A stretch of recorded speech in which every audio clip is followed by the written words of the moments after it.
What's good, everybody, and welcome back to the Commentary Position Podcast. This would have been episode 6, because we missed SmackDown the prior week. It's been a few days, had some stuff happen. We're good now. Should be more on somewhat structure moving forward. Hopefully, at least, from my perspective. As always, my name is PTP. I got G. How we doing? I'm good, man. I'm good. Let's do this thing. Yep. Not gonna be like an overextended one, obviously, like a full-on recap, because like we said, it's been a few days. Most people who've seen it have seen it, but the things of note, we want to kind of discuss, give our feedback on it, and even in a sense, recap Raw a little bit, because Raw had a lot more going on than SmackDown, I'd say, until this coming week, so. Yep. Alright, I think SmackDown was in... where was it? Bologna, Italy. Bologna, Italy. Yep. Mm-hmm. Once again, I feel like everybody kind of says that Euro crowds have been pretty darn exceptional, but can't really. We're good. I can't save everything though. At least for certain moments of this show, they were probably just happy to be there more so than like what was actually on the screen. That is true.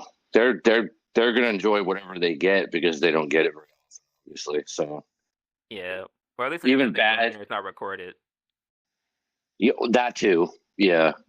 Yeah. But even if they get bad, they'll take it, even if it's bad, and it was kind of bad. Yeah, like once I really thought about it, because in the moment, because we kind of talked about it a little bit, I didn't think it was too bad. But looking back on certain spots on the show, it's like, yeah, they could have did this way better. Yeah. Yeah. So maybe just kind of getting right into it. We had the Orton and Owens segment that started the show. More or less, Kevin Owens tried to kind of gaslight Randy and was like, I apologize. I didn't mean to do what I did. We should just go for the tag team titles at Mania. Like, fuck it. Just go to Mania. We should compete for them belts. Bada bing, bada boom. Now, the part that I didn't really understand, or that I kind of thought was cringe, and this might sound crazy, but Randy quoting the theme was probably the worst line of the night. Wait, quoting the theme? Like what his? Like in the part of it, he kind of said after he said I'm kind of glad you dropped me on my head because now I hear voices and they counsel me. It's like when he did it, I kind of cringed. Okay, yeah, I can see it, but I kind of get it to the point where we're inching back towards the more vicious, kicking people's heads off and doing vile things, Randy, the heel Randy, basically. I think we're inching towards that, and that was kind of his way of hinting that he's headed back towards that direction. It was the execution was not, but yeah, the sentiment I got, but even back then when it first kind of started, he was basically saying I went to therapy and I have anger issues. Or they said he had irritable... I don't know if they made it up or if it's a real thing, but they said he had some type of anger issue where once he gets mad, he can't control himself. If they had broke it down how they did back then, I probably would have been oh, well, now in story, Owens should be afraid. But when they put it like that, it's dang, let's just take the lyrics and just put it in the script. That's true. Yeah, that was kind of lazy. That was kind of lazy writing, or he kind of riffed that himself, and it probably sounded It probably sounded he might have riffed that himself, and it sounded better in his head. And then he kind of said it. It got its reaction, but after the fact, I was maybe even he realized I was that was probably not. Yeah. But, I mean, basically it kind of just confirmed what everybody kind of knew weeks prior, that they were gonna probably be having a match at Mania. Um, do you think they have like a stipulation, or they're just gonna like have a one? Um, I think at best it could be like a no DQ, so that the punt can be uh an option and or used, because I would assume he's going to use it, but I don't know if, like, as far as like kayfabe story goes within, as far as the company, whether that's whether that's a banned move. You know how like the spike pile driver, like people don't do pile drivers anymore because it's a quote unquote banned move. I don't know that the punt is a banned move. If they're going to play it in the storyline that it is a banned move, then I could see like a no DQ so that he can use it. But otherwise, probably it'll just be. They could do that, or street fight or something like that, to where he can do it, or he's just going to do it anyway because it's not a banned move. I don't know about that exactly because they haven't mentioned it. Yeah, I know in past iterations of like at least during like the Orton was the Orton Triple H feud, like they banned it for like a match or two or something like that. I think temporarily they did, yeah, when he did the whole thing with like he did it to Vince, he did it to Shane, he did it to Stephanie. Yeah. But I don't know. On it, but yeah, but I don't know if like it's technically a banned move now. I mean, obviously, if he was going to try to do it and like officials ran out to stop him, I'm guessing that it's kind of leaning towards like it's banned. It's not a legal. It's not a quote unquote. It's not a quote unquote legal move. So I would guess that their match will have some sort of stipulation to where he can use it, unless he just says, screw it. They have their match. He wins, and then he punts him anyway. And because I'm sure Owens is fairly banged up still, probably at the moment. That's what I'm thinking. Like they might just write him off. Write him off temporarily, give him a little bit of time off, and then Randy punts him after he wins, which I'm assuming he does. He punts him just to get him off TV, and that furthers along the whole idea that like heel Randy's coming back, and he's going to realize that heel version of himself thinks differently, and then he's going to realize that people, his way of thinking, his babyface way of thinking wasn't the right way, and he's going to see things differently and see people differently, Cody. And you go from that. Probably. Yeah. I mean, it wasn't bad. It wasn't bad overall. It was the setup for their match is going to be fine. I think it'll be a good, hard-hitting match. I think there should be some stipulations that he can punt him. But if, like I said, if they go the route of, they just have a hard-hitting match and good back and forth, Randy wins, and then just says YOLO, screw it, and punts him after the fact. Could be that. It could be as simple as that. Yeah. Plus, I mean, they already wrote Sammy off through their match from the Chamber. So, if anything, they both definitely need breaks. So, whatever would get them written off, probably that's probably like the moral of the story, or at least the moral of the punt. Yeah, Kevin Owens is getting punted at WrestleMania. It's just a question of whether it's a legal part of the match or not. Yeah, he's getting punted. During after, yeah, he's getting the punt. Yeah. Mm-hmm. I guess it's kind of like what is the point of like one of the matches? Damian Priest and Jimmy Uso versus Drew McIntyre and Shinsuke Nakamura. I don't think this match is really long that I can remember. It wasn't. Yeah.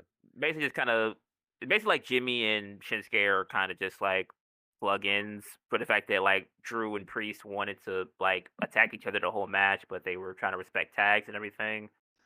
On site, as Damian said, on site. Yeah. Yeah. At least they're trying.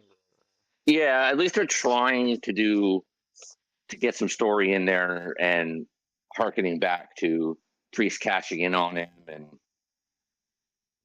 playing into Drew's obsession with Punk costing him the title and yada, yada, yada, and setting up some bit of story for like why they're having this match. Yeah. So, yeah, it was fine for what it was fine. Yeah. Plus, it was old school how they kind of like built it up through the match because obviously, like, if two people hate each other that much, like, they're gonna want to bypass the rules of the match to do what they got to do. And I feel like they conveyed that pretty well. I guess, like, Drew kind of taunting them. As soon as Priest got the hot tag, he immediately hit Drew. Like, they kind of at least like sold like they really hate each other aspect. So that was good. A good building block. And Drew tends to do that anyway. Like, he doesn't care. Oh yeah, like, he's definitely hate whatever they have with Drew McIntyre, that hate storyline. He goes all the way in, which I wonder why. I feel like he just loves hate storylines for some reason. Well, I'm sure he's not like, mad thrilled about this, but Yeah. I think there's probably he was sold this, and then his direction after is going to pick up. So he's like, okay. So think they move him back? Raw? Yeah, I thought they kind of have to. I don't know, because if he's still not done with the old bloodline yet, right? He still hates Punk, yeah, for sure. So there's that. But if he still has issues if he still has an issue with Cody, and he still wants to like finish the old bloodline, what's left of it, and that includes Solo. All right. I mean, you could transition him to like taking them out, maybe. I don't know. I don't know. I honestly don't know. I don't know. If I had to think of something, because like the whole like Roman Seth thing, I feel like is definitely gonna like be like fully fleshed out after Mania. I feel like there'll be a scenario where I feel like most of at least the OG bloodline probably gets moved to Raw, like naturally, I guess. Like Jimmy will probably just get moved, period, if they really wanted to, or like make him like a free agent or something. And then like Roman might get moved over because of the feud with Seth if they further it like going on. But if Drew starts going for belts again, like world titles and stuff, it's hard to see him or Priest kind of involved in the big picture right now, because I feel like if Cena's the champ, it kind of like puts them in a weird spot scene wise. Like, unless like either you give him the weakest opponents, or it's kind of like Universal title Roman, where like everybody just fights around it. Yeah, I mean, I don't know, because let's not forget that like SmackDown's going back to 2 hours in June, not too long after WrestleMania, so they won't have to like really figure out as much television. I don't know. I would think if he wants to target the bloodline, I think it's going to be dependent on where the bloodline story goes. Like, are they going to go back to like bloodline feuding again? Is Roman going to feud with Seth? Is Roman going to feud with Punk? Is Drew going to go after him?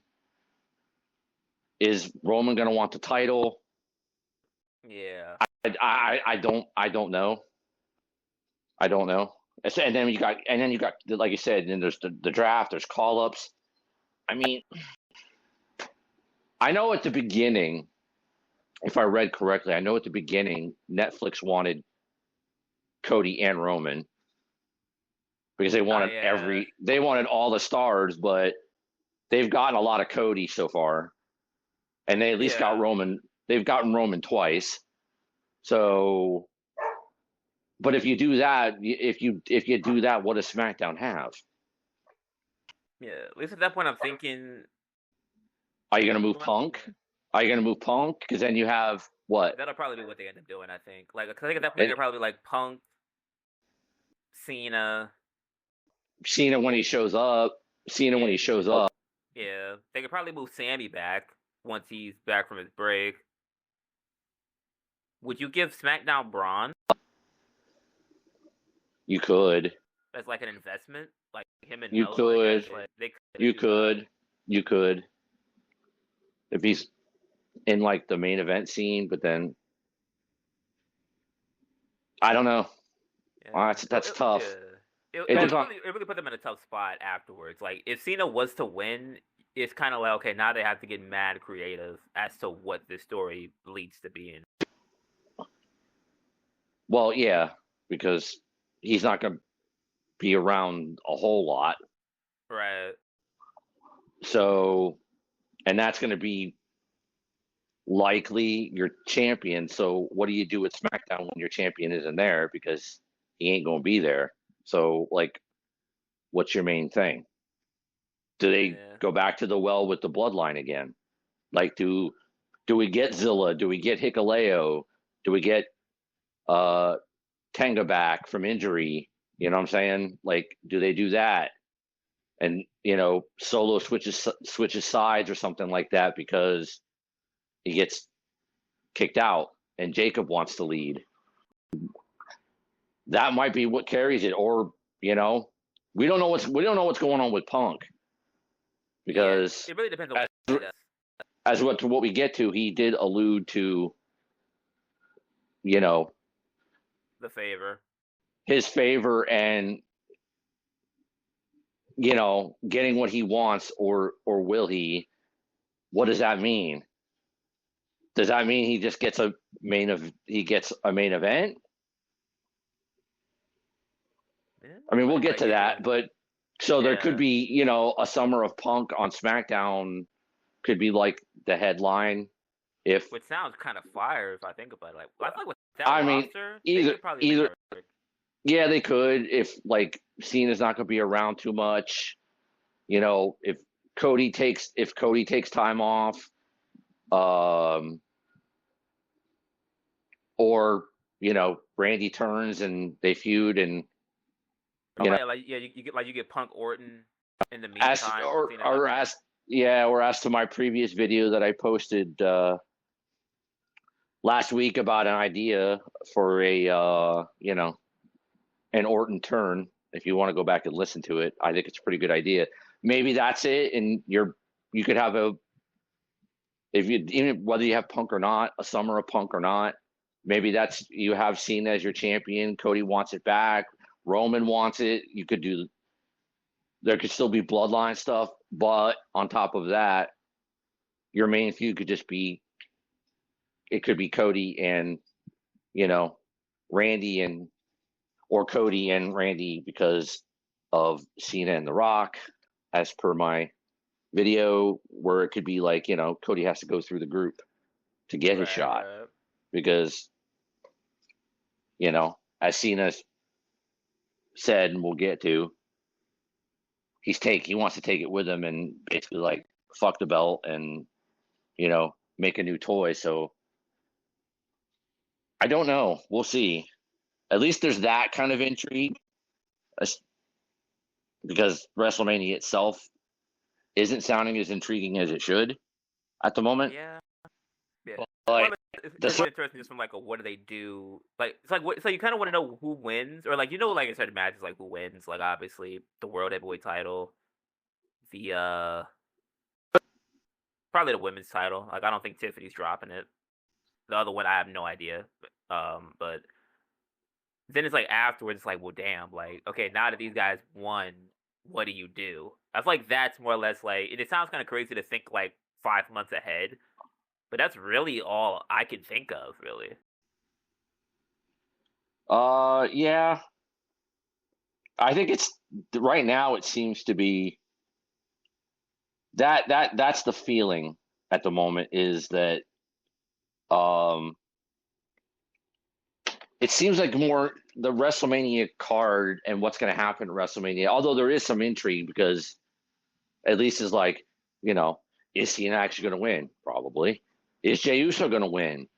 At least Probably. they're now probably, but at least now they're trying to like make it seem like he isn't going to. They're starting to add a little bit of like, oh well, even with Cena, like for both titles, it's like, well, will they?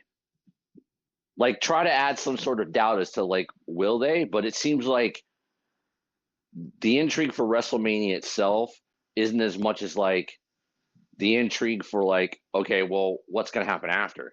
Like, Yeah. if Jay wins, if Cena wins, holy cow! Like, what happens after that? That seems to sound more intriguing than actually what's going to happen at the show. So, Yeah.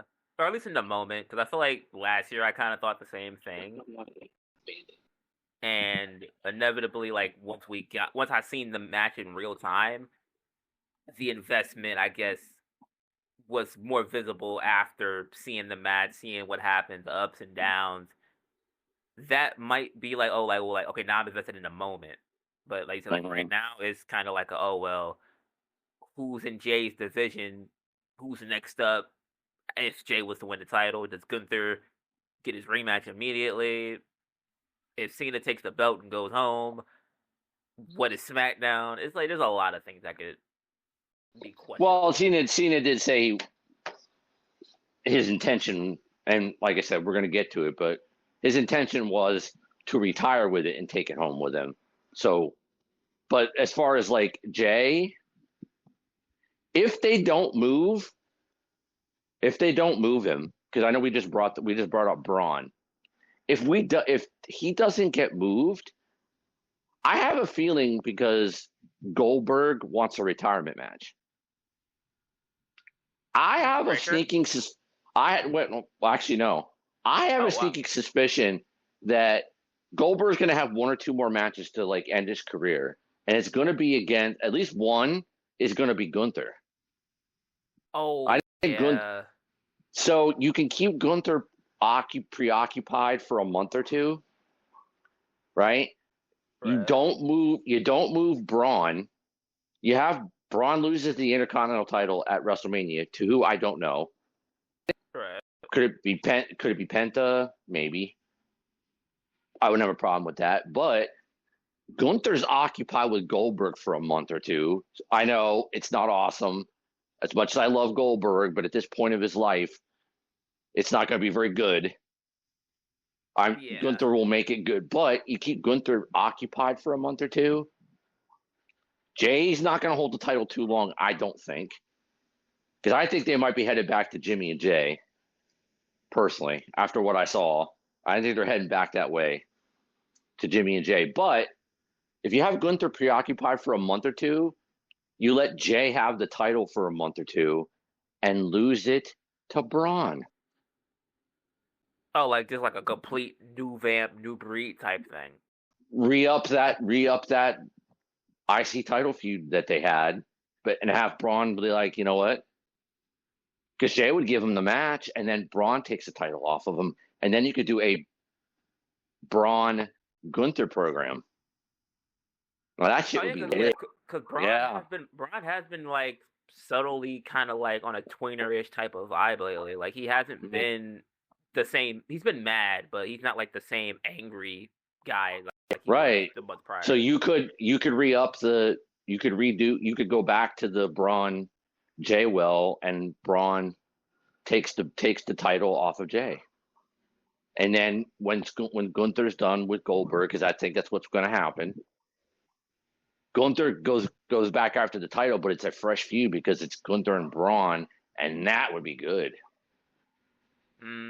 Not to mention whoever else might be involved in it, like, you could have what's his name back by then. I think he'll be back. What, Dragunov? No, not Dragunov. Bronson. Oh yeah, Bronson. We should probably. He might be back. Bronson's. I probably right around or after. I think that was the timeline for him. Yeah. He could be an IC. He could be after the belt himself. We don't know, but that could occupy things for, for the after WrestleMania thing and like the Saudi show that they do, whatever. Yeah. Saturday night.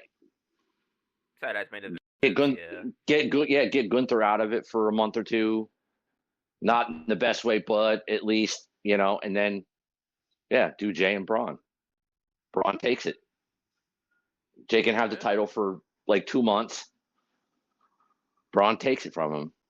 Because I think they're kind of, like I said, I think they're kind of maybe hinting back towards Jimmy and Jay. Like the tag team or like a feud? No, the team. Yeah. Like where they team, they still do singles, but they team. They're together, basically. So they'll do singles and team when they need to, whether it's they are, to shore up the tag division and be tag champs again, or whatever it might be, whatever they do with the tag titles, whether there's one set or two, whatever it is. But I think they're heading back towards Jimmy and Jay together in general. Oh, so just a matured version of the team where it's like, okay, like now if we need them to do singles matches or singles feuds, they're both doing singles things. Jimmy's singles run has been far better than when it started. Oh, way better.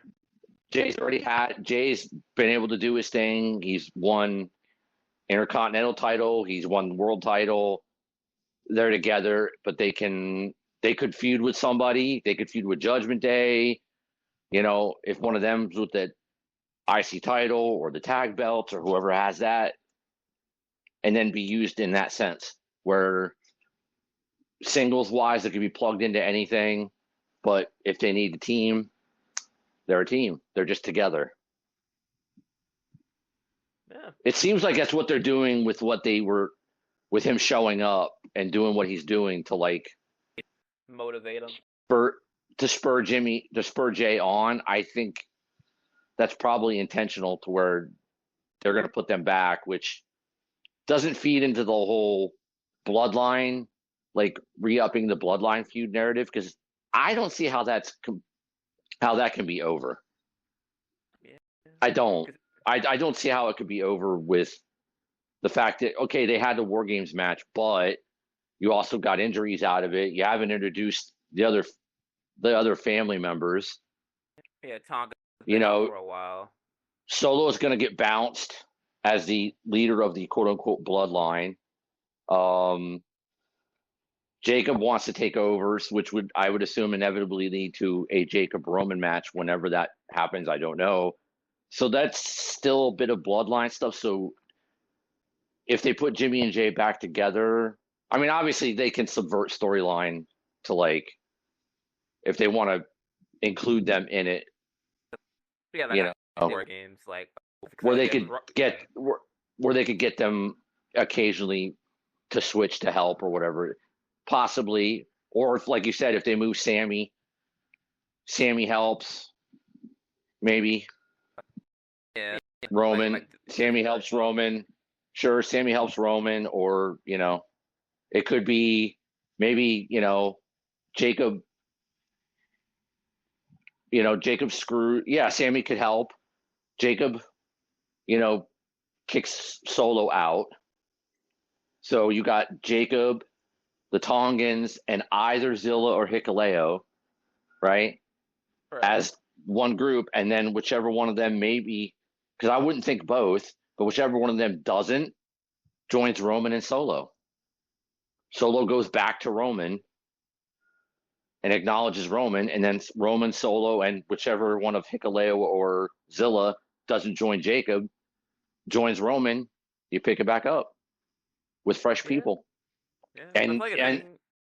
And with Rock's whole thing with Cena and maybe Orton, maybe Punk, we don't know exactly what that. You could finally reveal that Rock's been behind it the whole time to screw, because of Roman, and that would lead to Rock Roman. And all of a sudden, so like the bloodline feud is, so Roman wants the title. He doesn't like Cena.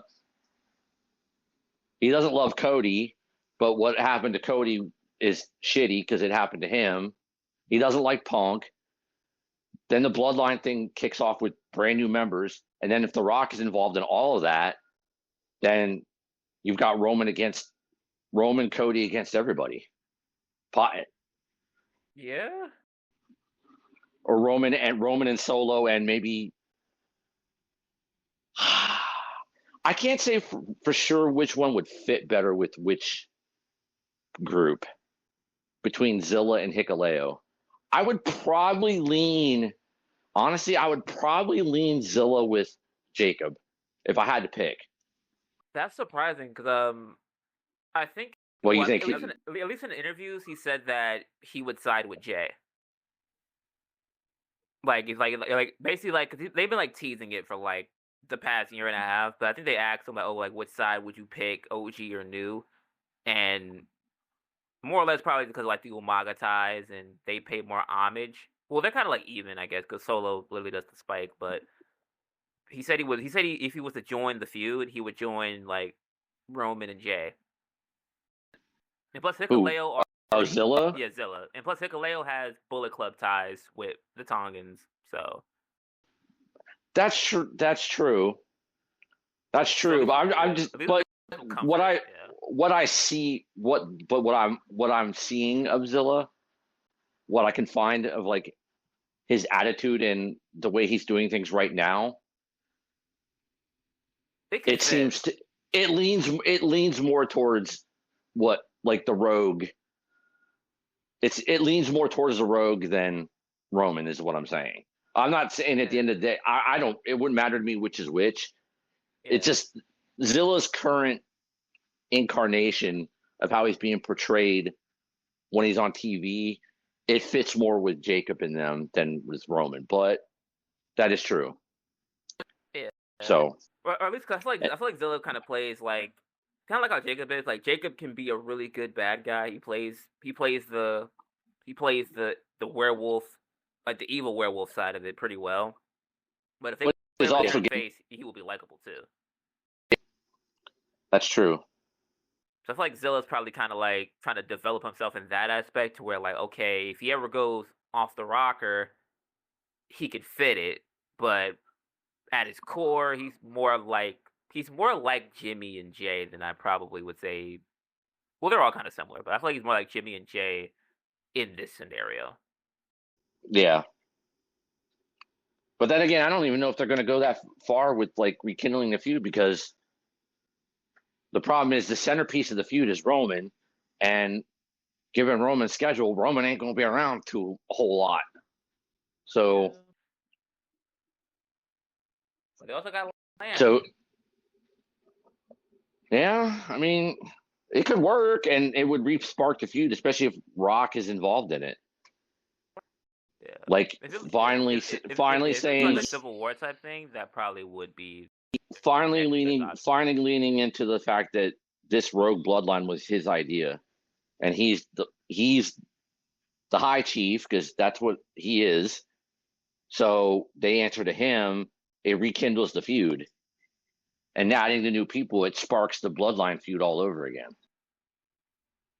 And then it could be like a corporate ministry type thing with the bloodline. Like, say it's like new bloodline, and if they do the Orton Cena thing, now you kind of just have like a fusion power. Or Punk, or Cena, or even Cena gets screwed, and it's.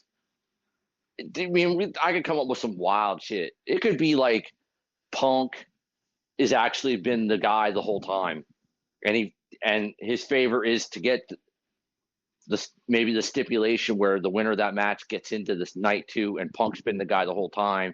Randy will still turn and be with Rock, or you could get that maybe not so much corporate ministry, but almost like a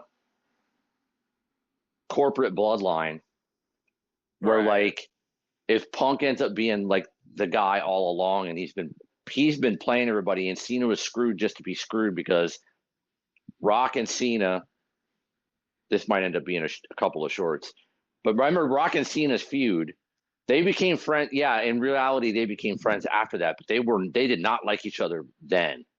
Right. And when they promoted each other, let's just be honest, You can be a fan of The Rock all you want or hate on John Cena.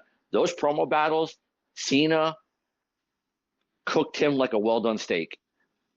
That is just straight up fact. Cena was frying that man. Respect. But you could have it where Cena gets screwed and Rock just proves how powerful and influential he is because he turned even the great hero John Cena into a corporate champion and turned him against everybody. Where John Cena is basically saying, fuck the kids, fuck all y'all. And he did it just because he could. So that can start Cena's redemption arc. Punk is actually his guy. But he's also got Rock is the high chief of the bloodline. So he's got the bloodline. Punk's got the bloodline to back him up, a la like a way better version of the old Nexus when he took that over. Where he was like the guy representing the company, which is and Punk says it all the time. I'm here to do business and make money. I'm not here to make friends. That fits completely into Rock and the final boss and whatever. He could be the guy. He's Rock's guy, and he can do whatever the hell he wants. And when he needs it, Rock's bloodline backs him up. Not all the time, not every show, every week, but when he needs it, they back him up. Because he asked for it or because The Rock orders it. Yeah. It's a little bit of a mix. A mix of a corporate. Really didn't tie. Like they weren't really like you knew they were there to help Punk, but they only really did things in silence. Like you never really. There's a little bit of Shield. You could kind of intermix like a little bit of Shield with a little bit of like the old corporation, and like a revamped bloodline where like they're doing the bidding of the high chief, and you finally find out, and under his bidding, whether they want to or not, because maybe Jacob's been getting so over that Jacob might eventually start swaying a little bit and wanting a title himself and getting a little pissed off about the whole thing. But in the meantime, while that's happening, under The Rock's orders, when Punk is in trouble because Punk is his champion, they are ordered to help him. Whether he wants it or not, they're ordered to help him. So they do help him keep the title or help him in trouble. I love the idea. There's your Summer of Punk. There's your bloodline. There's Roman and all them getting involved in all this. And there's basically chaos on SmackDown. And in the meantime, whether Orton joins in this or not, Orton still turns, and Orton and Cody feud, and they can feud for as long as they need to, and they don't. It's still a high profile feud, but it's not part of this for now. Or they intermingle it. They can intermingle into it when they need to, just to screw with each other. It all makes sense, and SmackDown's hot as shit at that point. Yeah. We got to clip that one. That one's fucking heat right there. That is heat right there. We got to clip that. Yeah, that was a lot to unravel. Oh, by the way, I know you forgot, but right. Because you said you would do it, so this is go ahead. Come on, she looks for it. Go ahead. Hey, Terry. Shout out to Terry. Love you, girl. There you go. What up, no? All right. What up? What up, though? That's crazy. But I know I forgot. Oh, never mind. I forgot where we was at. I was gonna say, yeah, we were on a tangent. Yeah, and at a certain point, we might have to give y'all like a bloodline, like booking the bloodline after WrestleMania video, because man, oh man. No, for real, we should. We should, like. It might have to be like that, like. I think we should. Yeah. There's so many ways they could take that story. Like, call it a Mark thing if you want. I'm not gonna lie. There's like a lot of like trying to figure out what they do with storylines is probably like one of the more funner things that have come from this. Oh, for sure. Yeah, yeah. That's definitely something that's got to be on the burner, on the burner. Yeah, we got to do that. Yeah. Oh, Tiffany Stratton and Charlotte. I've seen mixed reviews about this segment. Looking back And on it, it was definitely kind of bad. it was bad, and it was bad overall. But at least there's a little fire from Tiffany, which is what you gotta do. At least that was included. You got a little bit Yeah. of intensity out of Tiffany. Not all. Well, you running on Tiffy time. Yeah, let's not do that because it just makes her look weak, win or lose. Hopefully, win. But yeah, you got a little bit of like intensity and a little bit of seriousness out of Tiffany there. So at least there's that positive. But overall, Yeah. I, I don't care I feel I as feel long like as there's only Tiffany two things you can wins. take from it. What? So the first thing that I noticed was, as far as horsewomen rivalries so far, because he's only had two of them, Hmm. Tiffany and Becky, promo wise, was 10 times better than whatever the heck that was. Like, Becky has fire on the mic, but she never, to an extent, has like tried to bury a woman in front of her, like how Charlotte did on Friday. Like, it seemed like at points like Charlotte didn't even have a script and she just like wanted to talk over her. And then like, Yeah, typical yeah, Charlotte. Yeah. yeah, like people were saying that, like, I don't know if like she went rogue or something, or if she played the character a little too well, because it might be reality. But the second one was just, I mean, from the moment it started, she cut her off and was like, "Oh, I speak first, whoop de whoop," and stuff like that. Tiffany's rebuttals didn't even sound like there was much further like planning for that. Like, as far as like, oh, like you find the hottest thing and you pour water on it. That sounded like that was just like some real shit. Because I mean, she poured the water on Asuka. She tried to pour the water on. I guess you could say the Becky Lynch like come up. I guess because people turned on her in the middle of that, even though technically Becky was supposed to be the heel in the story. It's it's not really one of the things where it's like Charlotte obviously gets her heat, but at the same time, Tiffany might not be a weak wrestler, but at least in the terms of, if you put a mic in their hands and tell them to go at each other, Charlotte has the advantage, which is probably where the full blown fan base weighs that more often than, oh, Tiffany can do backflips and she's probably stronger. Yeah. Which sucks because I think Tiffany is definitely the future. I just think they kind of blindsided her with a promo of that magnitude that Charlotte probably in her own right took advantage of the inexperience to kind of further her character, when it really isn't about the queen, it's more or less about the new champion. Yep. And I think the plan was like Tiffany to stay heel and Charlotte to be babyface, but ain't nobody. I mean, realistically, No one was buying that. her coming, her returning and like first coming out, she's gonna get cheered because she's a big name. But like Yeah, they ain't seen her in a while. people get it, people get it. And as Right. soon as she won the damn Rumble, everybody's like, "Oh God, this again." So of course they're gonna boo. Exactly.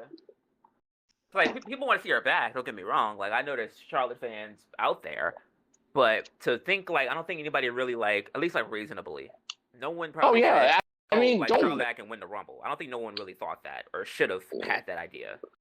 no. Charlotte the wrestler is phenomenal. It's Yeah. just this is Charlotte like part of Charlotte. I hate to say it, but this is part of Charlotte, the person, and Charlotte, the politician backstage who gets what she wants.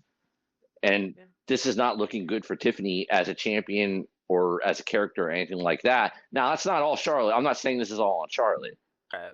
This is the way, this is the booking and this is the writing because you got to make Tiffany look like a badass. If you Formidable. people really, if people really think she's going to beat Charlotte, because Tiffany hasn't really beaten anybody yet on that level. So why would anybody believe that she's just going to straight up beat Charlotte Flair at WrestleMania when they're giving nobody any reason to believe that she's going to beat Charlotte Flair? Besides her talent, what are they showing to tell the fans, oh, she's going to beat she's going to beat Charlotte, to make them believe she's going to beat Charlotte? Nothing. They're letting Charlotte cook her. She had a little bit of intensity. That was the only positive thing. She had a little bit of intensity, and I hope they keep riding that going into it, because otherwise, even if she wins, it's not going to do as much as it needs to do for her, because nobody really thought she would do it anyway.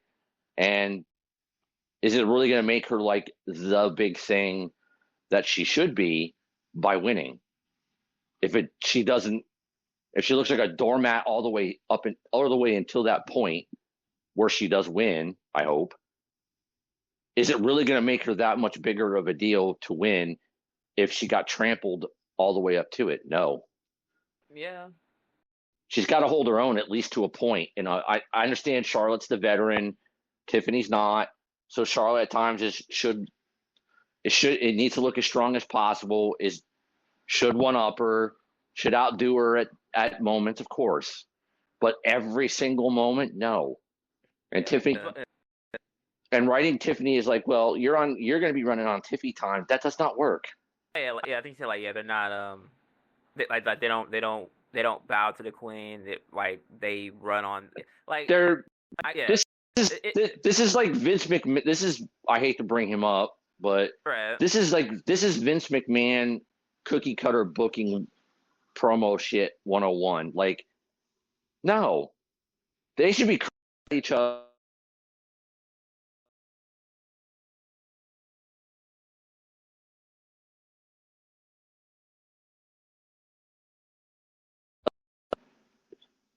A bitch, and I'm going to kick your ass. And that's the kind of stuff I want to see. Charlotte can be as cocky as possible, but Tiffany needs to be like, I'm over this. You're the past. I'm the future. I'm going to show you that I'm better than you. I'm just going to straight up kick your ass. None of this, no more of this. You're going to be on Tiffy time stuff. Like, I get that was her shtick before, but this is like a big deal. And it's not, it's being booked and written like Vince is doing it. Like cookie cutter crap, and Tiffany is not going to benefit from this, even if she wins right this second, unless they take unless they take a bit of a hard turn and make Tiffany way more serious. Yeah. Which I feel like they still got a decent amount of time. A little bit. They kind of might have to revert, because I feel like that in the Becky Lynch feud, she was way like. Now that I think about it, I might have to rewatch it, because now that I'm really thinking about it, like, that feud was so much more beneficial to like even why Tiffany's in the situation she's in right now, because of how well those two meshed. As far as Becky didn't take too much like away from Tiffany, and Tiffany still, even though they were on two different brands, and it came from a flub at that. Like, when she said, "Oh, Becky was a former NXT champion, NXT Women's Champion," when she wasn't at that current moment, until she eventually did beat her for it. Mm-hmm. Like, that being caused off of a flub, and them getting like two or three good matches out of it, that's a success. And further be working with Charlotte, who technically you would think, like you said, like, should be, at least ring wise, one of the upper echelon people. The mic aspect is the one thing that they probably should have prepared for. Yeah. It's not like Tiffany can't talk. Exactly. It's not. This just needs to be there needs to be less Tiffy time and more like, I'm the future, you're the past. I'm kicking your ass. I'm going to prove it. I'm going to beat you. They gave a little bit of it. Wasn't all bad. It was bad, but it wasn't all bad. There was a little bit of seriousness to Tiffany now. They just need to amp it up big time. Yeah. The next, what do they got? 3 more SmackDowns? I think so, yeah. At least I feel like it might be 3 more SmackDowns. Yeah, because you got 25 days. You got 25 days, so you got 3 more SmackDowns, basically. Yeah. So amp up her intensity going into it. So if she wins, I hope she does, then it makes her. This isn't making her. Even if she wins, it's not making her. It's like, okay, she beat Charlotte, but What kind of how much better? How much better does she look just because she won the match? When she is getting eviscerated in every other way leading up to it, it's just like, okay, people are going to be like, okay, if she fluked, she's a fluke. Well, or even at that point, it would depend on how like decisive it is. Like if she beats you on a roll up, then like no one's gonna respect that at all. No, she needs to amp up the last 3 SmackDowns before Mania. She needs to amp up the intensity. She needs to get her licks in. Pause, you perverts. Get her licks. She needs to get her licks in, and then they have like a 25-minute banger, and Tiffany beats her. No roll up, none of that crap. Beats her with the prettiest moonsault ever. There you go. Beats her clean. 25 minutes. Give them straight grabs. Ah, jeez. Straight grabs. We done opened the box, and that's what they should be doing. Yeah. Yeah. But like they got a decent amount of time to figure, at least rekindle it. 'Cause, I mean, as we'll get to it, the Jey Uso Gunther thing looked a little bit wonky until yesterday. So I mean, they all it takes is at least one good segment or one good string of events to at least kind of put a little bit of hope back into a feud like this. Yep. But I'm gonna get into that too. Yeah. Just kind of like flying through them again. Fatu and Strowman ended in DQ. Really not much to go off of. I kind of seen somebody kind of say that they thought it would be a DQ finish because they had like the LA Knight segment prior. Yeah, but is that what we're doing? Are we getting yet another multi-man match for the U.S. title, just to throw them all in there? That's what I'm thinking. Because at least, like, if anything, you might get like a fatal four-way. Say it's like Knight, Strowman, Fatu, and Solo. Just keep throwing him. I feel like if anything, the IC and the U.S. title are kind of having a similar like battle. Because I feel like Dom and Finn are gonna definitely both be in the match for the title at this point. That's what I feel like. Yeah. Now you basically kind of get like where there's a turn. Where there's a turn. Yeah. Yeah, like 2 leaders get kicked out at Mania. I would presumably think that's probably the case. Probably, yeah. I'm not sure how I feel about it though, but I mean, for one side it's necessary. For the other side, it's kind of like I feel like as much as like the Solo one makes sense because of how over Jacob is. Could it be too soon? Maybe. I don't think so. I don't think so. I feel like Dom kicking out Finn was bound to happen, and it needs to happen. But I don't know about Jacob yet. Well, but the Dom and Finn can be in that match and miscommunicate, and that's the last. And that's the last straw, so that neither of them win the Intercontinental title. So if Braun loses it, Penta wins it. Okay? Right. But Dom and Finn miscommunicate and end up costing each other the match, and that's where the breakup happens. And that could happen like the night after. It doesn't have to happen that night, but the Jacob Solo thing could happen that night, and Jacob could win the U.S. title, and I'm totally cool with that. If Jacob wants to kick Solo out, bring somebody in finally, hopefully, or Tonga's ready to come back from injury, and they're going to run wild, and Jacob has the U.S. title, I'm cool with that. It just gives them more credibility as a group, where he's got that title, because like who the hell is going to take it from him? Very much true. So I have no problem with that. The Judgment Day thing could be, like I said, miscommunication at WrestleMania. It cost them both, and then the next night, Finn gets kicked for carrying, for carrying, for Aleister Black, for Obi, for 2 of the 3, whatever. But they get kicked because they said, screw it. They found their new member, and there you go. It can happen on the Raw after. There you go. Book it. Yep, book it. I'd have no problem with that at all. Because then the U.S. title is a big deal because Jacob has it. Oh, yeah, for sure. So it adds way more prestige to the title because it's really another world title because it's Jacob who has it, and like who the hell is going to take it from him? Because who on SmackDown would you believe at this particular point could actually beat Jacob? If you're just talking about straight up destruction and power, okay, you could say Strowman, but realistically, no. The only other person, I feel like could outsmart him, but I don't think anybody like no one's gonna outpower him. No. But like straight up beat him. Strowman, at least to a degree on paper, could if it was one of those monster battle type matches with like tons of destruction. Then maybe he could. The only other person on SmackDown that realistically you could see taking Jacob, beating him, like just straight beating him, is Roman, which means Jacob could have like a reign of terror with that belt. Oh, he definitely ripped through the mid card scene, and then the only way he'd lose is if like 3 or more people beat him up.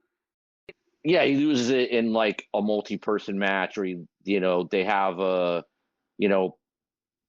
ladder match or TLC or something like that somewhere for that title, where he doesn't have to be pinned to lose, and he loses it that way. Sure, but on paper, nobody can touch him, and the belt looks good, and LA Knight could try, and if you call somebody up, they could try. Strowman could try, whatever it is.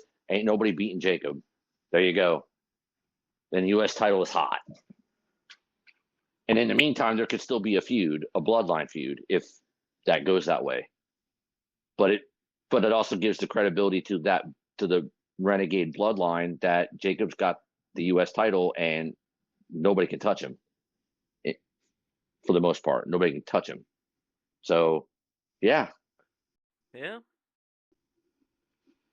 Book that shit. Book that shit. Yeah. Skip. So Come on, Skip. Hey man, all I know is, if Lisa that multi-man, you can have LA Knight, you can catch a flight, you can scream with all your might. It ain't gonna matter. 5-2-1-5. I swear I thought you were gonna do that damn Lakers in 5 crap, and I was gonna be like, I'm out.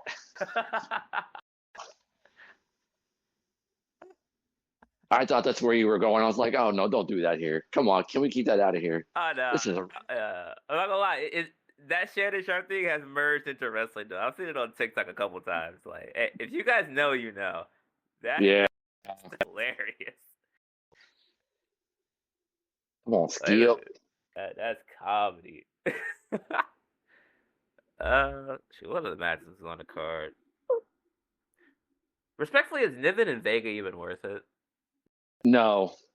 15 minutes of honestly, no, and I'm not. It's nothing against either one of them because they're both fine. Like Zelina's come a long way. I know Piper is good. I know they're trying to help Chelsea and her group, but realistically, 15 minutes? No. It was kind of odd too. Like, it wasn't even like obviously Piper is like, way bigger, so it should take. They should show like the Vega climbing a wall aspect, but 15 minutes to convey the story was a little interesting. And it wasn't even that, and the fact that they didn't even they could have at least added well, Zelina wins, she gets a title shot. Okay, then at least it makes a little more sense then. But 15 minutes when you're not even given the big names 15 minutes on TV, I don't get that one. That completely illogical to me. Yeah. Especially when you're getting to the end of the show, and the end of the show needed more. Why did this need 15 minutes when there was really nothing to it? I think that's the reason why it seemed a little bit more lackluster, which we'll get into. But it's crazy. It made no sense to give them 15 minutes. It made no sense for the story because it doesn't seem like there is one. And like I said, at least if there was if Zelina wins, she gets a U.S. title shot. Okay, fine, but if your main eventers aren't getting 15 minutes on TV, women or men, because All right. a lot of times they're not even going 15 minutes. But why does this get 15 minutes? I illogical, and that's nothing. Like I said, it's nothing against. I'm not talking about the wrestling itself. I'm not talking about the match was good. the match. The match Maybe was 15 fine. minutes. The match was fine. Zelina is better than she used to be. She's improved. Piper's good. She's always been good. It's just that particular thing in that particular spot in that particular time, with nothing else involved. Even like I said, Zelina getting a title shot if she wins. Like, yeah, it stuck out. It was like it was a sore thumb. Like it didn't need that. Yeah. Yeah, it didn't need it. Didn't need it. I don't know where they're going with it. I mean, okay. Yeah. Very, very much is kind of. I mean, because they be trying to make Zelina credible for when the Alistair stuff starts. Maybe.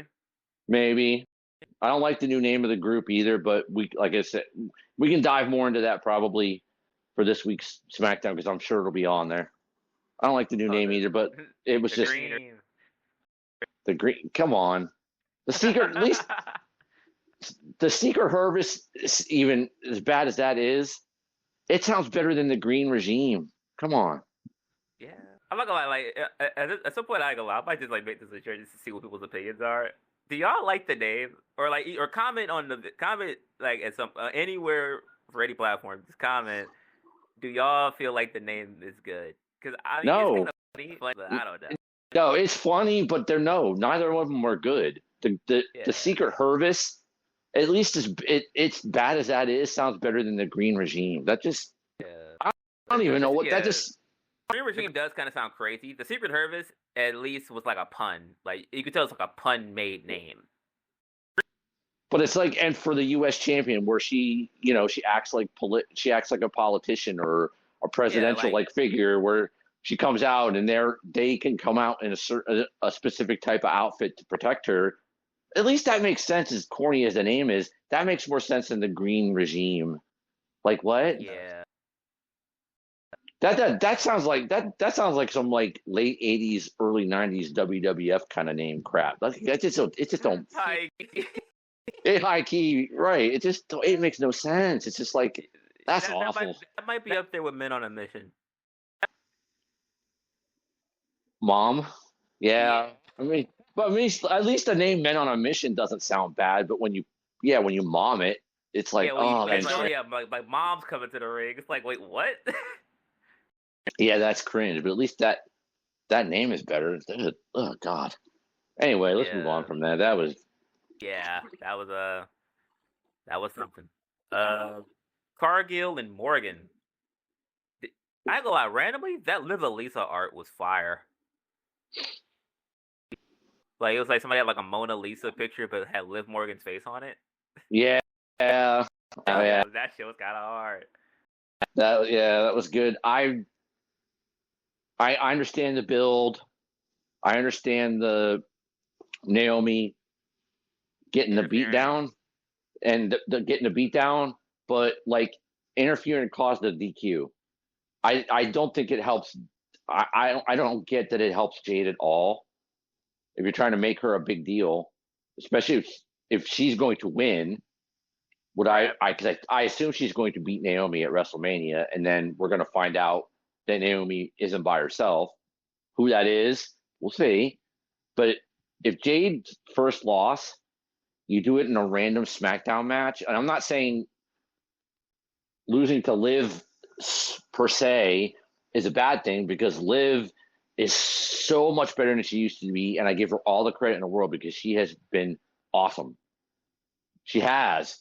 But Jade losing a random SmackDown match as her first loss should not have happened like that. Not pinfall. No. I think that was stupid. Honestly.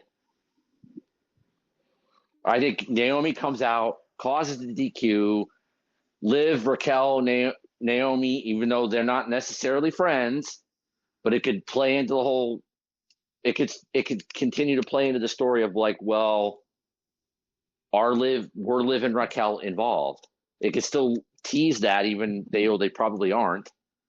Yeah, but They beat at that, that point they kind of I feel like that point they but beat the allegations, but I feel like her losing. I feel like her losing was inevitable, and I feel like it's good that they kind of got it out the way so they wouldn't kind of have like a weird situation where it's but you could even two different like but you could private have months or done it. something. But on a random SmackDown, it doesn't make any sense, regardless of the fact that it was Liv, and then Naomi got the beat down. It could have been like a DQ where Naomi gets involved, causes the DQ. The three of them beat her down. Naomi gets her beaten, and then Jade kicks, because Jade's already been kicking the crap out of her. Jade kicks her ass until WrestleMania. Then Jade could lose at WrestleMania to Naomi because whoever helped Naomi helps Naomi beat her. That makes a hell of a lot more sense than her randomly losing on SmackDown just so Naomi could beat her down. At that point, like at least for two perspectives, I guess, right? Mm-hmm. I feel like after they had Jade kind of get like mysteriously like wrecked and everything, of the mystique of her kind of died a little bit, which I guess kind of gave them like like it took the immunity off of her to where okay, we can probably start treating her like another woman now, or like an actual part of the roster. Because before that, she was damn near untouchable. Like people barely got offense on Jade. That's how protected she was during the tag team run and the six woman stuff they were doing. When she got attacked, it made her human. And like she lost to a former world champion. Granted, it was by interference and everything. And if Naomi was to have gotten her ass beat all the way up to Mania, and like I said, and if you guys have seen like prior episodes, if Lash and Jakar technically were to be involved, I don't know anymore. I doubt it. But if they were to have been involved, I feel like that would be a viable way. But if at least what they're doing or hinting at, since Naomi kind of got her lick back through the interference, this might just be them for at least the first month or so of this feud, which could be a bad thing, could be a good thing. I just didn't think they had to do it like this. I don't. I did. It could have been a DQ, and Jade could have lost at WrestleMania with, if it's like I said, if it's metaphor or if it's Bianca, whoever it is that's with Naomi, because Naomi is not by herself, then it protects Jade for Naomi to beat her with help, and it protects Jade's aura and furthers that feud. And Jade loses in a way that makes sense. This, I think, was just not it. That's my opinion. I just think this was not it. It's not who beat her. Liv is more than credible. I just think doing this, it could have been saved to WrestleMania and let Naomi be the one to do it first, with the help to further the feud, and it protects Jade. This didn't really protect Jade. Yeah, I mean, I don't think so. I mean, at least it depends. I mean, because I feel like anybody that like even I'm trying to figure what was the like closest equivalent to that. Shoot, even the Penta Braun thing, like which we'll get to. Pretty much, they did that for him as far as like. Granted, I mean, like obviously it was a DQ finish, but those type of situations where like either distractions are involved or basically people just jump in the ring and like do stuff to your opponent. I feel like in most cases like that, that always kind of ends up saving the person who ends up losing because they didn't fully lose the match. I guess in that way. Yeah. Now, granted, she did eat a pin, but it was after a belt to the head and a slight distraction. So I mean, I feel like kind of. It's okay. It's not the. I'm not saying it's the worst thing ever, or that was like the worst booking ever, but I just think Jade should have been protected more. And if she's going to lose her first match, do it on a bigger stage. Give Naomi that rub, because now Naomi might not even win, and then her helps her get her heat back and beat down Jade after Jade wins. But She should have taken her first loss at WrestleMania, give Naomi that rub of being the first person to beat her, even if she had help from whoever helped her take her out to begin with. That would have been the bigger deal, and it would have protected Jade as the badass that she is, because it took all those shenanigans and the other people to beat her, and it would have been done in a better way. And it makes Naomi and it makes Naomi into a monster heel, regardless of who's with her. Makes her a monster heel, unless it's Bianca. See, that's the thing. If Bianca's actually the one that's going to turn, because you know what? If John Cena turned, all bets are off now. Anybody could fucking turn if John Cena did. But what if it's Bianca? That's What what if it was that's just what I if feel, I it's feel like Bianca? that would have been. If it's Bianca, then Bianca's the one that helps Naomi win the match. Naomi can still come out of this looking like a monster heel, and then Jade's got to contend with both of them.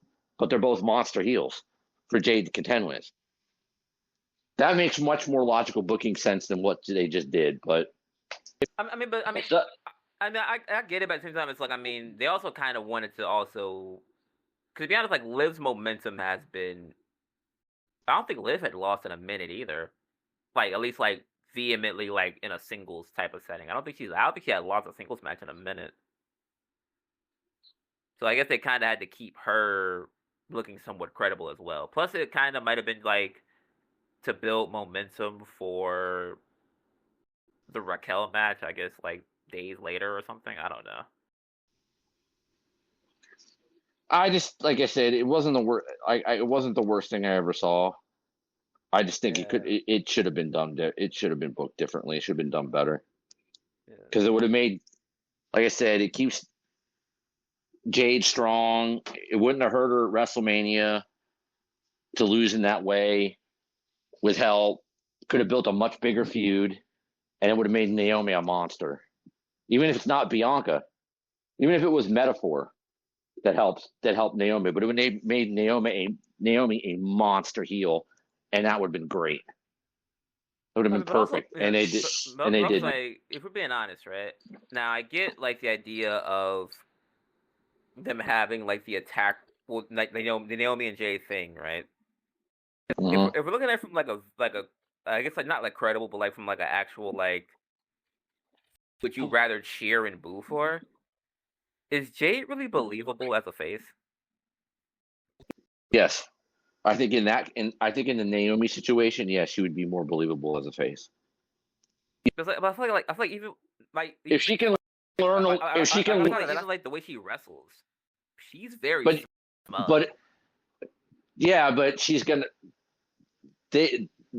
little body language things are much easier to teach, and working from underneath, as they call it in the business, perverts, pause. Working from underneath, it's a wrestling thing. Learn your wrestling terminology, people. Yeah. Working from underneath, where like, she takes some offense and then, makes the babyface comeback. She can learn that pretty easily. Even if she's not the greatest technical, she can learn that psychological aspect. That can be taught much easier. I can see it. Naomi and in Metaphor, if that's the case, as like the monster heel she has to go through, why not? Where literally she has to fight one, and then they get interference, they beat her down, whatever it is, and we're just naturally via the match, she's working from underneath as a babyface.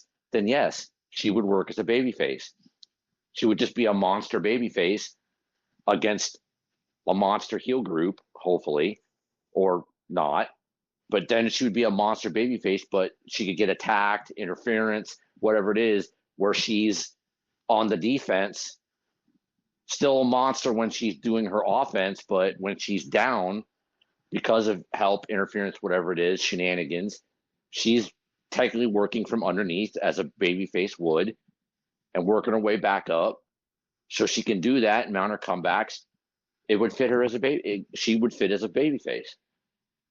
She'd get the babyface reactions, and that little bit of vulnerability, even though she's a monster face, and she's a tall, muscular, strong, badass woman, it would give her a little bit of that vulnerability that would cement her as a babyface and get the fans behind her even more so. Yeah. Long term, probably not, but like for this specific thing, for as long as it lasts, yes, it'll work. Yeah, that's what I mean. Like as far as like a long term, because I feel like I said, like a lot of things have to go right. Like the more that we think about it, a lot of things have to go right for Naomi to look like an actual like credible like threat. Like realistically, like we could probably agree that like unless Naomi gets a stable or Bianca is helping, this feud kind of has no legs. Because I feel like long term, there's no Right. way they could paint this in my eyes to where Naomi by herself is less likable than Jade. Like aside from that, like obviously, I mean, she pushed her into a car and everything, but Naomi's probably been like she was one of the better faces they had on SmackDown for the women's division. Right, she glows in the dark, she dances and stuff. Like there was nothing wrong with it, and it's like I feel like Jade is basically like this Amazon. She does like 3 kip-ups. She's flexing all the time. I would have like long term. I feel like they're gonna end up flipping it anyway, or it's gonna end up flipping Long term, like, but by November. long term, yes. But for right now, Yeah, but it's she like can be the baby face. all this stuff though. She can be the baby face, and she shouldn't have lost this match, but it would have made Naomi as a heel, regardless of the help, to beat Jade at WrestleMania. You get sympathy on Jade, you get sympathy on her as a baby face, and she has to fight off 3 people constantly. So it evens the odds. It keeps Naomi as the monster heel, and every time Jade runs into one of them, she gets attacked or interfered, whatever it is, by one of the others, to where it evens the odds in Naomi's case. So Naomi's strong as a heel because she's getting her help, but she also plays a little bit of that chicken shit heel role, that common chicken shit heel role. And then Jade can work from underneath because she's been constant interference, or somebody attacks her with something or whatever it is, where she has to make the comebacks like a babyface would, but she can still be the strong, dominant Amazon like female. But she has to go through 3 people constantly to do it. Keeps her strong as a babyface, makes Naomi strong as a heel, makes Metaphor strong, or whatever they're going to be as a group, if that's them, strong as a group, going after all the belts, and it works for everybody. And that could have been done at WrestleMania, not on a random Friday. Because now, realistically, Jade has to win. You're going to beat her again at WrestleMania, even with help. You're going to beat Jade again. What does that do for Jade? Nothing. I feel like at that point, at least if they want to still make her like credible, I guess in that sense, if she like, I feel like at that point this is like her first loss. Well, it's like technically it's like her second, the first singles, but like technically like her second loss, I think, right? Outside of them like losing the titles, I think. Yeah, outside of them losing the tag titles, but but she wasn't pinned. Yeah, but she wasn't pinned. Her first pinfall loss. This should have been done at WrestleMania, not now, because now you almost have to have Jade win. And what does that really do for Naomi as a heel if she's going to lose, even with help? If we're being honest, I mean, like, as far as, because like Naomi as a heel the first time, she barely won when they were doing Team Bad stuff. Realistically. Well, but the point is now you've kind of, by having this happen and Jade losing by pinfall, regardless of how it happened, now they've painted themselves into a corner where no matter who wins, it doesn't help one of them. Like, they could both come out of this looking strong if this had been a DQ and Jade still got the beatdown. Then WrestleMania, no matter who wins that match, both come out of this looking strong as hell, because if Naomi wins with help, Jade doesn't get hurt because it took 3 people theoretically to beat her. And if Jade wins despite the help, it doesn't make Naomi look weak.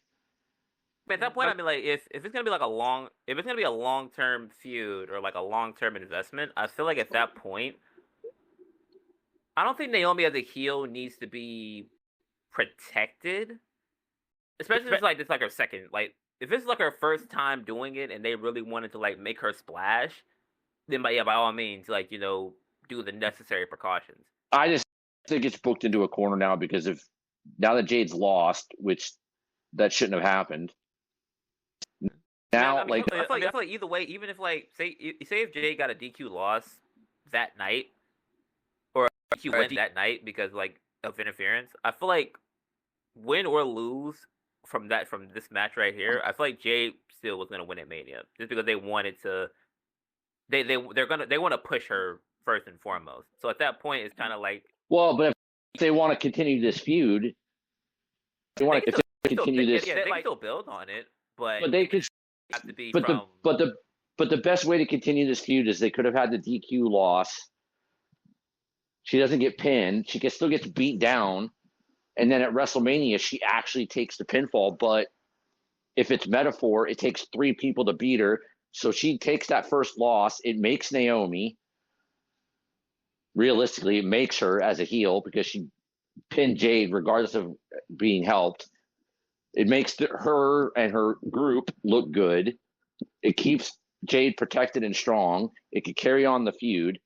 Now, if Jade loses again, it kills a lot of her mystique because she just lost and she would lose again. And Naomi kind of needs it to be a strong heel. But if Jade wins and Naomi loses, even if Naomi gets help after the fact and gets her heat back by beating down Jade after the match that she lost, what does it really do for Naomi? Not much. Other than give her a group and cement that she's a heel, it doesn't make her a monster heel. That she could have been had they done this differently and have Naomi actually win. Would have made her, and it would have protected Jade because it would have taken 3 people to beat her. And Jade looks strong coming out of this, and they could feud for as long as they want, and then at some point maybe they reverse the roles. And it would still work because Naomi's always a good babyface, and Jade could make a good, smug, powerful, smart ass, screw you kind of a heel. That's my thing. I feel like that's why I feel like at least from like an AEW perspective, from like how they initially used her, Jade probably benefits more from being the bad woman in this scenario because I feel like I said, presentation wise, it's easier to sell Jade as an unstoppable force if she's unlikable rather than it's almost like you're kind of trying to make Bianca 2.0, but Jade just isn't like at least like right now, she's not the caliber competitor that Bianca is to where fans can see her in the ring, they can ooh and ah, and they can be like, oh, Jade's really like, well, a hero, not a hero, but like she doesn't have that same aura that Bianca possessed to where, okay, as a heel, she can ham it up. As a face, she has likable qualities. It could sound crazy, I don't know. Like, I mean, I feel like Jade just more or less, her being face isn't the problem, but if they try to make her like a back against the wall type of face, that's where we kind of start getting crazy. no, but doing it the smart way would be like she could still be a monster, but it would make her also a bit of a sympathetic babyface because she got beat down. She was gone. She came back. She got beat down again. Took her first loss to Naomi. Naomi's a monster heel with help, and Jade gets a little bit of that sympathetic babyface, monster babyface run to go through them to get her comeuppance and revenge. Whether or not Bianca ends up being part of it in the end or not, doesn't matter. But it makes them both look strong and temporarily a little bit of sympathetic babyface for even though she's a monster babyface for Jade, it would work. And they both come out of this looking strong, regardless of the fact that in the end Jade's going to win the feud. It won't take anything from Naomi because Naomi would have already been put over as the monster heel, and if she loses the feud, fine, she can move on from it. But she's still a solidified monster heel. I just think this wasn't done right. Where it's going to go. But I just don't think Naomi losing. No. So I just. Yeah. Yeah, I might do that for that too. Because this might be the same thing. Comment down below if you make it this far in the episode. What do you guys think about this Cargill situation? See what you guys think as well. Because I ain't gonna lie, I feel like it's like one of the only. This has got like I guess like the more I thought about it, this was a more. My outlook started to change on like the Jade babyface run. Because like once I seen the match, I was like, I can't buy her as a babyface. Like, I don't know. Like, Temporarily. Yeah, like, for a little bit. If I'm watching it, it's like she did 3 nip ups. She did like 3 nip ups at like what the beginning, middle, and end, or at the beginning, middle, and like I guess like peak of the match. Flexing on the apron. Obviously, like Liv is not. That, well, like, for the Liv's not strong. Like she's gonna look imposing by default. So I mean, I don't.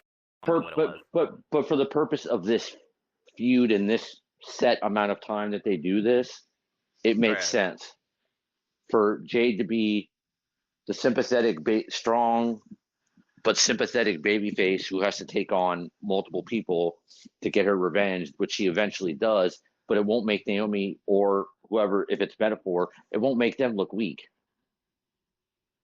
by losing to her. And then Jade could theoretically, they go a number of different directions where, Jade goes after Bianca because she ends up thinking Bianca's involved because Naomi and them play enough mind games with her to make her believe it.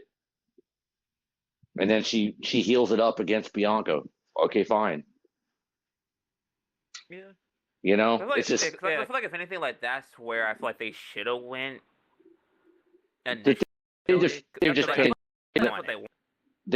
painted themselves into a corner here by doing that because now it's like it hurts. It hurt. Honestly, I think it hurts. No matter who wins, the other one gets hurt. What between Bianca and Jade? No, it's Naomi and Jade. They're in a corner. I feel like at this point, like Naomi will probably lose, and I feel like that's always kind of been the plan for her to lose. And at this point, because I feel like as much as they probably do respect Naomi as a wrestler, if they're putting her up against certain people, it's like you kind of just know Jade's probably going to be Jade's the project. So at that point, Naomi is kind of just like she's probably she probably like her woke up to the singles run type of feud. I don't think. But Jade is like we're gonna. But Jade is still Jade. Jade, people know who she is. She's still strong and imposing, and seemingly plays herself off and is presented as, practically unbeatable, like super strong and tough to put down. Yeah. Now that she's taken that, her first loss in ring isn't an issue. It could have been done at WrestleMania to make Naomi stronger as a heel, and it wouldn't have done anything to Jade to hurt her. Yeah, now, Jade winning. Like it would take more out of her to do that. Jade winning is just Jade winning now at this point because she hasn't gotten revenge. If Naomi's going to have help, because she is. I mean, but at this point, they haven't shown any signs of it.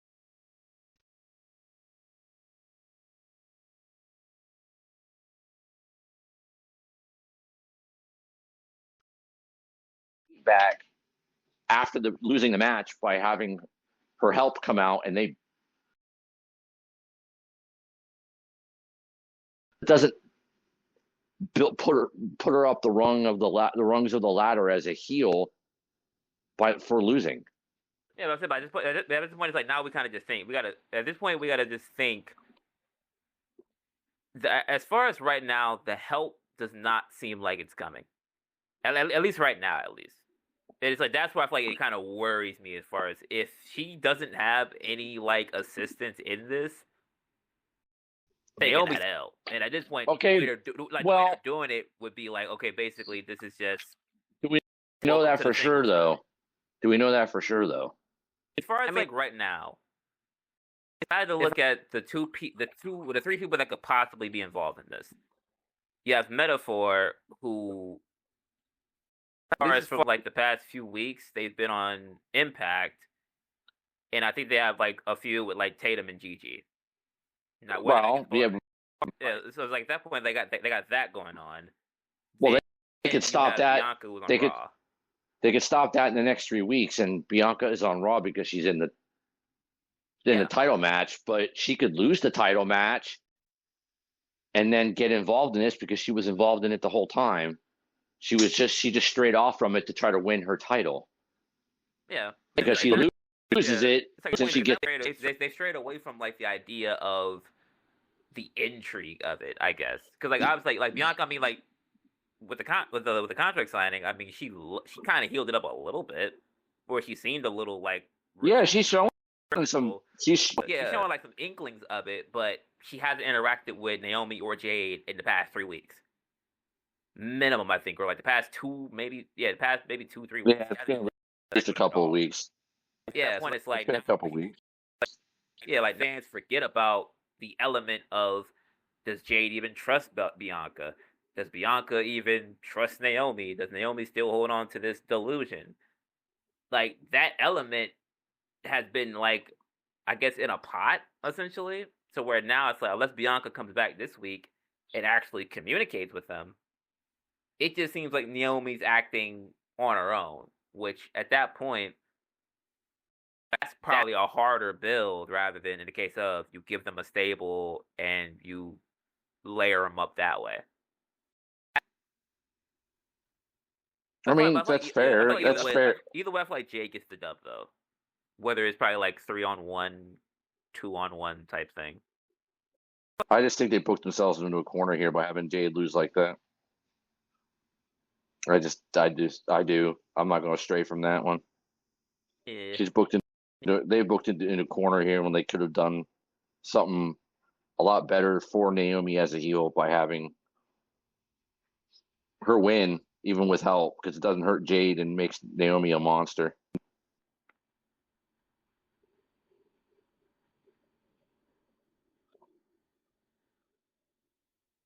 Oh, no, my bad. I started looking at my TV. My bad.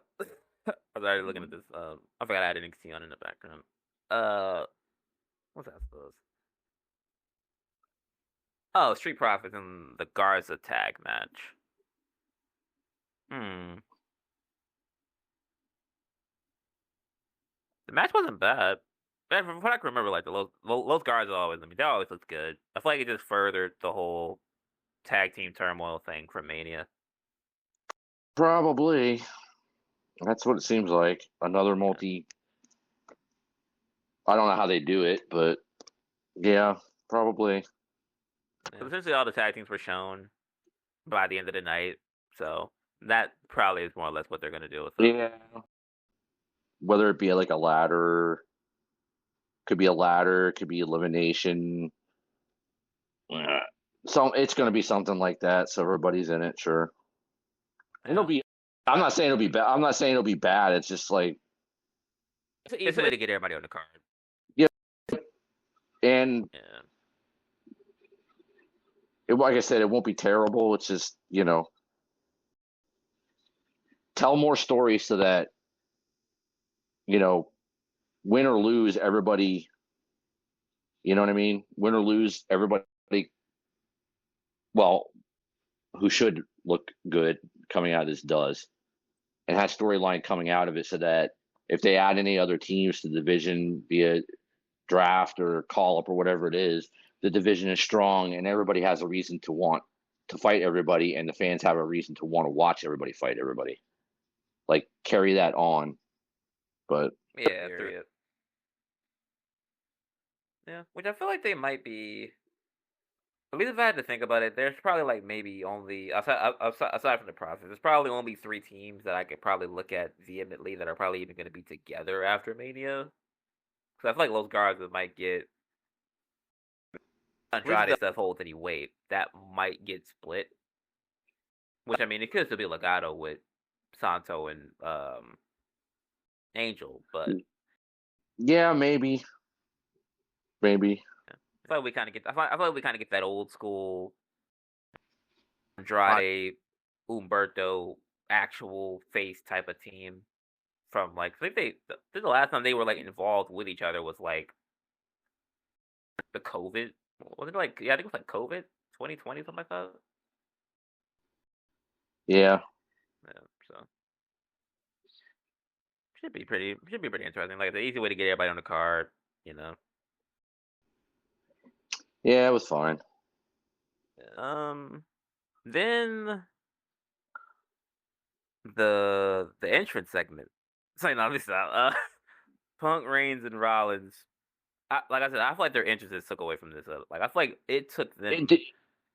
It took them probably 20 minutes to get to the ring, and then once they were in the ring, they just stood there for an extra 3 minutes. Yeah, and when it came down to it, on top of that, I mean, there could have been, like I said, there could have been more time given for what they actually did once they finally did it. Forget the long entrances because main guys just get that. It wasn't necessary at that point, but like they didn't. None of them really said anything of note, and then they brawled, which ended the show, and they were just brawling, which was fine. You could have had that going a little bit longer, them brawling with each other, maybe even 30 seconds to a minute more.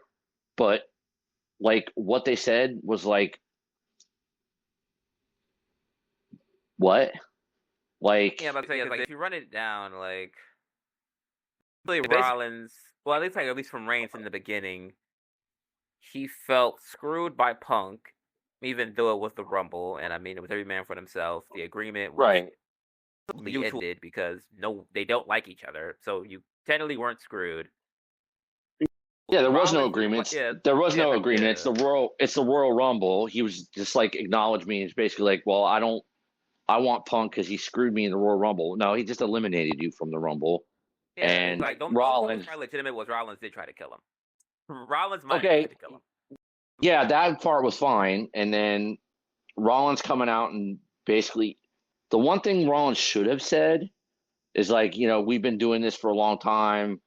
We've been going at each other, whatever it is. He shouldn't have said, let's add another chapter. He should have said, let's end it for good. That's what he should have said, not another chapter. But I guess maybe if there's a possibility of a Roman Rollins thing after. I feel like they're kind of like the WWE's homegrown version. Well, not homegrown, but like they're like the inside version of like what Kevin and Sammy are, as far as like at some point they're going to fight again and again, and it's probably going to be their like reoccurring thing. I guess it's probably into that. Maybe I don't know. They've done it enough. I just think he should have said something like, let's finally end this. Even if it's not ended, make it seem like let's just end this for good, not let's write another chapter. Yeah. He should have said something. Came like initially where he didn't even like really like deny the idea of trying to kill him either. Like he just came out and was like, yo, like you should have let me just get rid of Punk when I had the chance. I'm like, he basically just said you tried to end his career and the first thing you thought about was Punk. It kind of was like, it kind of throws off that as well, because it's like, how can you really buy into the idea of a triple threat? I mean, obviously, like, they have beef because, the history aspect, but based off of current events, Reigns can have, however, an outlook he has on the Punk thing. Obviously, Punk kind of addressed it where he was like, you didn't get screwed. It was a Rumble. It was every man for themselves. He kind of cleared that up, which basically was like, okay, maybe Roman is in his own world. But the Rollins thing, which probably needed more clarity because Reigns and Rollins haven't been involved with each other in like 3 years. Well, not 3 years, like 2 years, I think.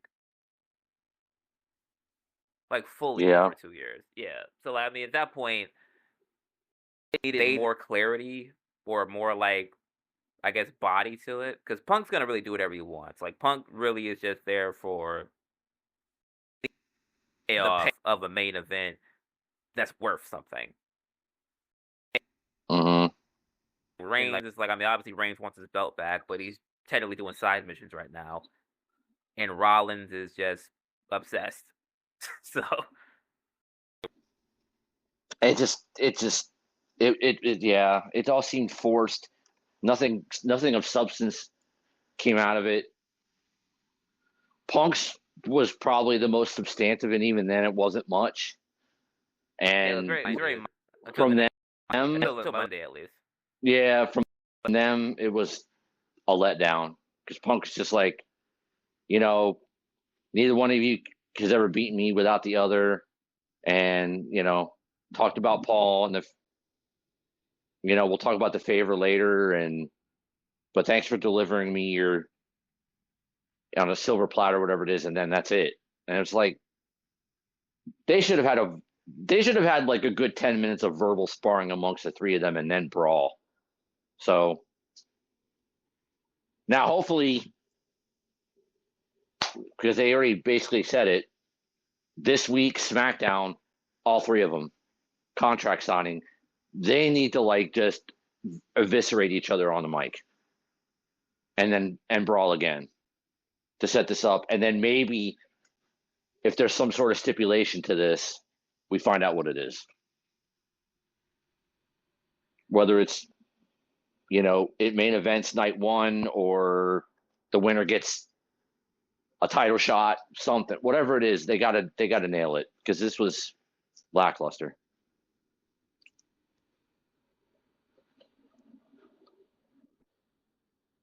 Yeah.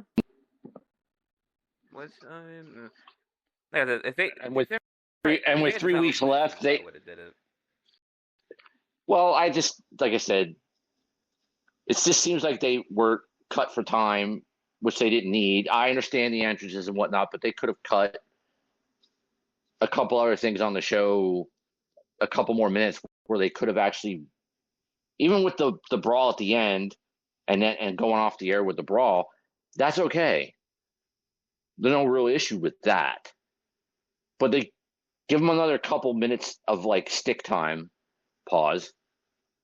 I don't know why I have to keep saying that, but give them a couple more minutes of stick time where they can like at least do the beginnings of like running each other down on the mic and why they don't like each other and why they want to basically kill each other and why they're in each other's whatever. Like a couple minutes of that. You got very vanilla cookie cutter crap, which is beneath all of them. As far as they're all, each individual one of them is concerned, it was very cookie cutter and beneath them all. Because it's like Roman Reigns, CM Punk, you eliminated me from the Rumble, so that's why you want to bust his ass for that. I mean, if you're going back to the old school tribal chief where it's like I'm just smashing everybody, then there's some logic to that, but that's not necessarily, they haven't played back into that attitude yet or enough to where it's like the old tribal chief who dominated for 4 years where he's just like, I'll smash anybody and I don't really care why. Then that fits, but right now it didn't fit. It didn't. I they wanted to keep was like, I guess, in a subtle way, he kind of did have like, sometimes he had like delusional ways of thinking. Like he would see something that kind of like McIntyre in a way. Like they would see things that, like things would happen to them, and then they would see it a completely different way. Like Roman sees getting eliminated as being screwed, when in reality, no, the match just calls for you to get thrown over. Like it's like an over and beyond reasoning to do something mad heinous 2 days later. It's like I guess that's like the only thing they probably kept, because I mean, that was what that whole run dang near was filled with. Honestly, like somebody would step up to Roman, he felt it was disrespect, and then he would beat the shit out of him for months on end.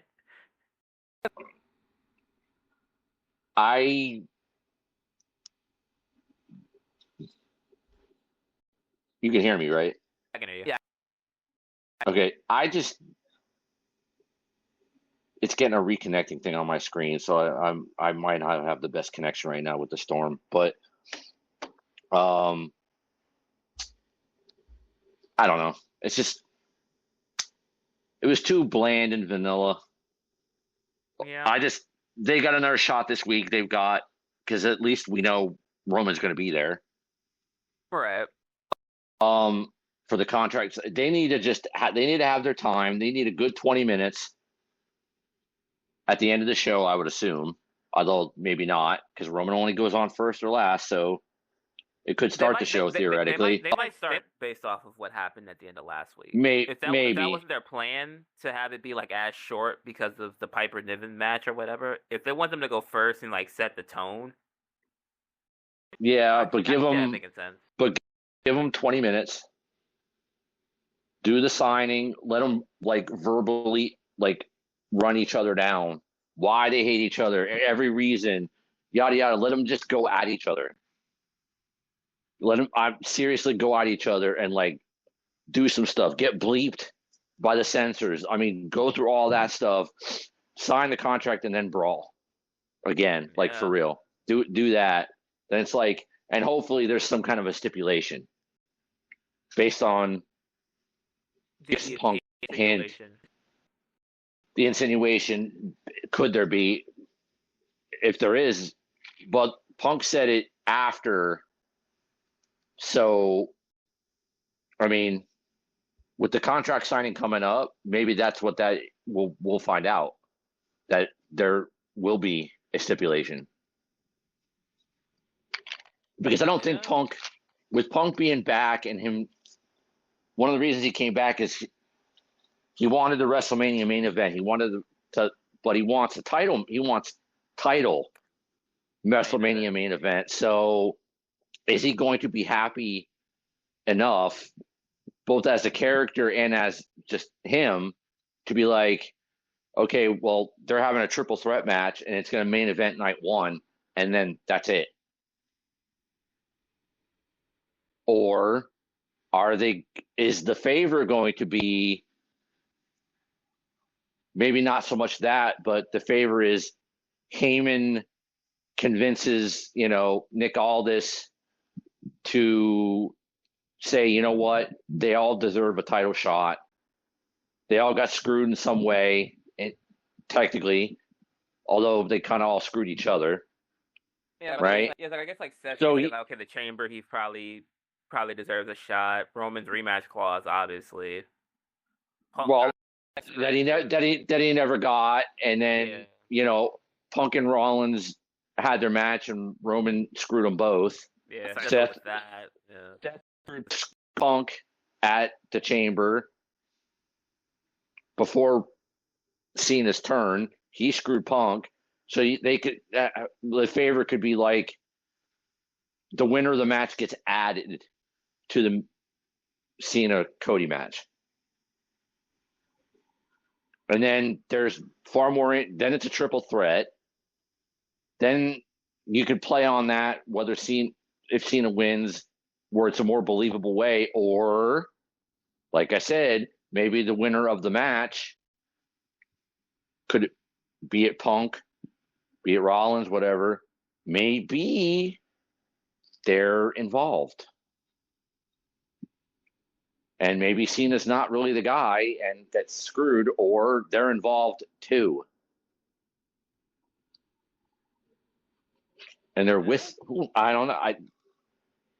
I just don't think for Punk's character and why he came back, like just being in the main event of night one is enough for him when it's not for the title. Because for all we know, another year from now at WrestleMania, he's not going to be in a position as a person and with his age to be like, he's getting a title shot at the next WrestleMania, whether he's the champ or not. So this might be literally, because he was hurt last year, his literal last chance to be in a WrestleMania main event title match, and he theoretically could main event both nights and could end up being the champion, Rock's champion. But even if not, he's still in the main event title match. That maybe that's where they do. I kind of hope so, to be honest with you. What, that it turns out to be like him winning, Or even just him being in the match that he could get screwed again, and you could still have a Summer of Punk where he goes after everybody. He's just a maniac and goes after everybody yeah. because he got screwed again because he got his WrestleMania main event title match. He had to win a WrestleMania main event match to get that, and then he got screwed again by The Rock and Cena or whoever else might interfere or whatever it is that could be with them. If Punk's not the guy, if he's not really The Rock's guy and he's hiding it, but he could get screwed again because of somebody else who's on their side that Cena wins, and you have a Summer of Punk where Punk is relentless, wants the title, wants Cena, wants Rock, wants whoever. You could still do that, but it's just. But is it really a Summer of Punk without the belt? But if Punk's going to win the belt, then why did Cena turn? Unless Cena was turned just to prove that he could be turned, and he's not really the guy, and Cena turned for nothing, and you got 8 months of compelling TV when he shows up because he realized he got duped, and he turned on everybody for nothing, and he got that angry at everybody for nothing, and he ran down the fans, the kids, the company, the legacy, Ric Flair, all that shit for nothing. And he has to spend 8 months winning everybody over again. And there's his redemption story. And Punk can be Rock's guy. At least from what I'm For a while. For a while. at least from what I'm seeing, at least promo wise, from Cena, I don't think they're gonna have him shit on them kids like that for it to end in like what like a 2 month span. Because he's been shit. Like I like he made a kid cry. He's like I seen a TikTok. He stared down a camera. I don't know how he found it. He stared down a camera without blinking for like a good Oh no, 10 minutes. No, it's absolute fire. It's absolute fire. I'm just saying, but that's a hell of a swerve. That he finally went there. It would be, but it's like I feel like at that point they would be. It would be a lot of layers for it to be like, all right, bet we're gonna have John shit on some kids, and then it's like, oh, never mind, Roxanne, skip him instead. Now we got, I don't know. I feel like we talked about I think a while ago, like Punk and Dwayne seems a lot more bizarro than John and Dwayne. It fits better. What, John and Dwayne? No, Punk and Dwayne. Punk and Rock, I think fits better. I mean, based off their history, I feel like Punk has hated The Rock longer than Cena. Yeah. I mean, they're cool. In reality, they're all cool. They're all cool now, but at the time, Punk definitely had more on screen and off. He had more of an issue with Rock for longer than Cena did because Cena even said it himself after their first match. Like they definitely had issues, but after that first match, they kind of both had a come to Jesus moment, and Cena realized what he was doing wasn't right, and then they had a talk, and they've been friends ever since. Oh yeah, I think Punk and Dwayne are good now, but the way he's running him down at this point, there's got to be some involvement somewhere. Yeah, at that point, it's like I feel like the way that they've done it, if Punk was to get in the match, like you said, like I feel like either way, it sets up Summer of Punk. But to really make Summer of Punk hit, I feel like you'd have to include him in the match. He takes the fall for Cena getting 17, and then maybe say Rhodes gets like absolutely obliterated, which kind of just saves him from the result. If you have Punk like literally like has John up, GTS set up, ready to get him out of here, somebody comes out of nowhere, like chop blocks them, like that. But like have the Orton thing, right? Or like just a random guy that they want to build up to join the stable. Have them come out, fuck Punk over. Cena wins 17, and now Summer of Punk has the ROH feel now, where he's kind of just it's like chasing the belt instead of like having the belt. If that changes anything. Could be. I think Cody. I think Like basically to like even if Punk is in the match, and whether he's the guy or not, he should still. If he's the guy, he wins. If he's not the guy, he loses, but he doesn't take the pinfall. Cody does. But there will be some interference because this should be the beginning of the downfall of Cody before Cody rises again.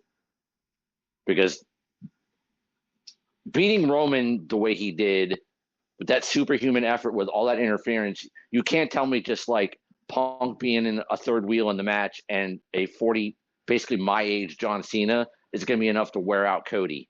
Maybe The Rock interfering, that's going to be enough to wear out Cody more than Roman and God knows the bloodline and God knows what else happened to him last year. Didn't. It's got to be more than that. So, yeah, somebody would have to get involved and then screw Punk and Cody, which could set up, like I said, Punk going after everybody, Cena, Rock, whoever it is. That could be Randy.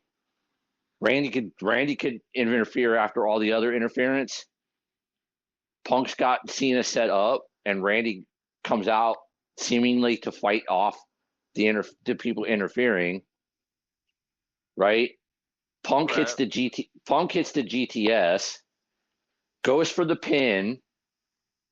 Cody stops the pin because he doesn't want, no offense to Punk, but he doesn't want Punk to win his belt. Cody pulls Punk off. Right? Then the people get in there. Randy Rock gets in the ring. Cena's in the ring, whatever it is with Cody. Cody's tired. He can barely stand. Like I mentioned in my video, go watch it, people. My scenario. Randy gets in the ring, stands between Cody and them, like pats him on the back, whatever it is. Like I'm in front of you. I got you. He looks at Rock and Cena. Cena and Rock look at each other. Rock, because you know how Rock did 3 fingers and then he did 2 fingers. Rock does 1 finger, throat slash. Randy does that Viper evil grin. Doesn't even look at Cody. Drops him RKO. Punk gets in the ring, gets dropped. Cody gets punted. Cena puts the STF on. Cody's out. Cena's got the belt. Randy's with him. Punk is screwed and pissed. Cody starts the feud with Randy and his downfall to work his way back to it. Boom. Super group. Punk's on SmackDown. He goes after everybody. Maybe Roman feuds with Seth for a little bit and then, or the Bloodline. And then you've got like Punk, that uneasy Punk, instead of Cody and Roman uneasy alliance on occasion, it's Punk and Roman uneasy alliance on occasion, where Roman's dealing with the new bloodline and the new people and Jacob. On top of that, maybe he's dealing with this Rock Cena Randy thing, and maybe they string it along a little bit where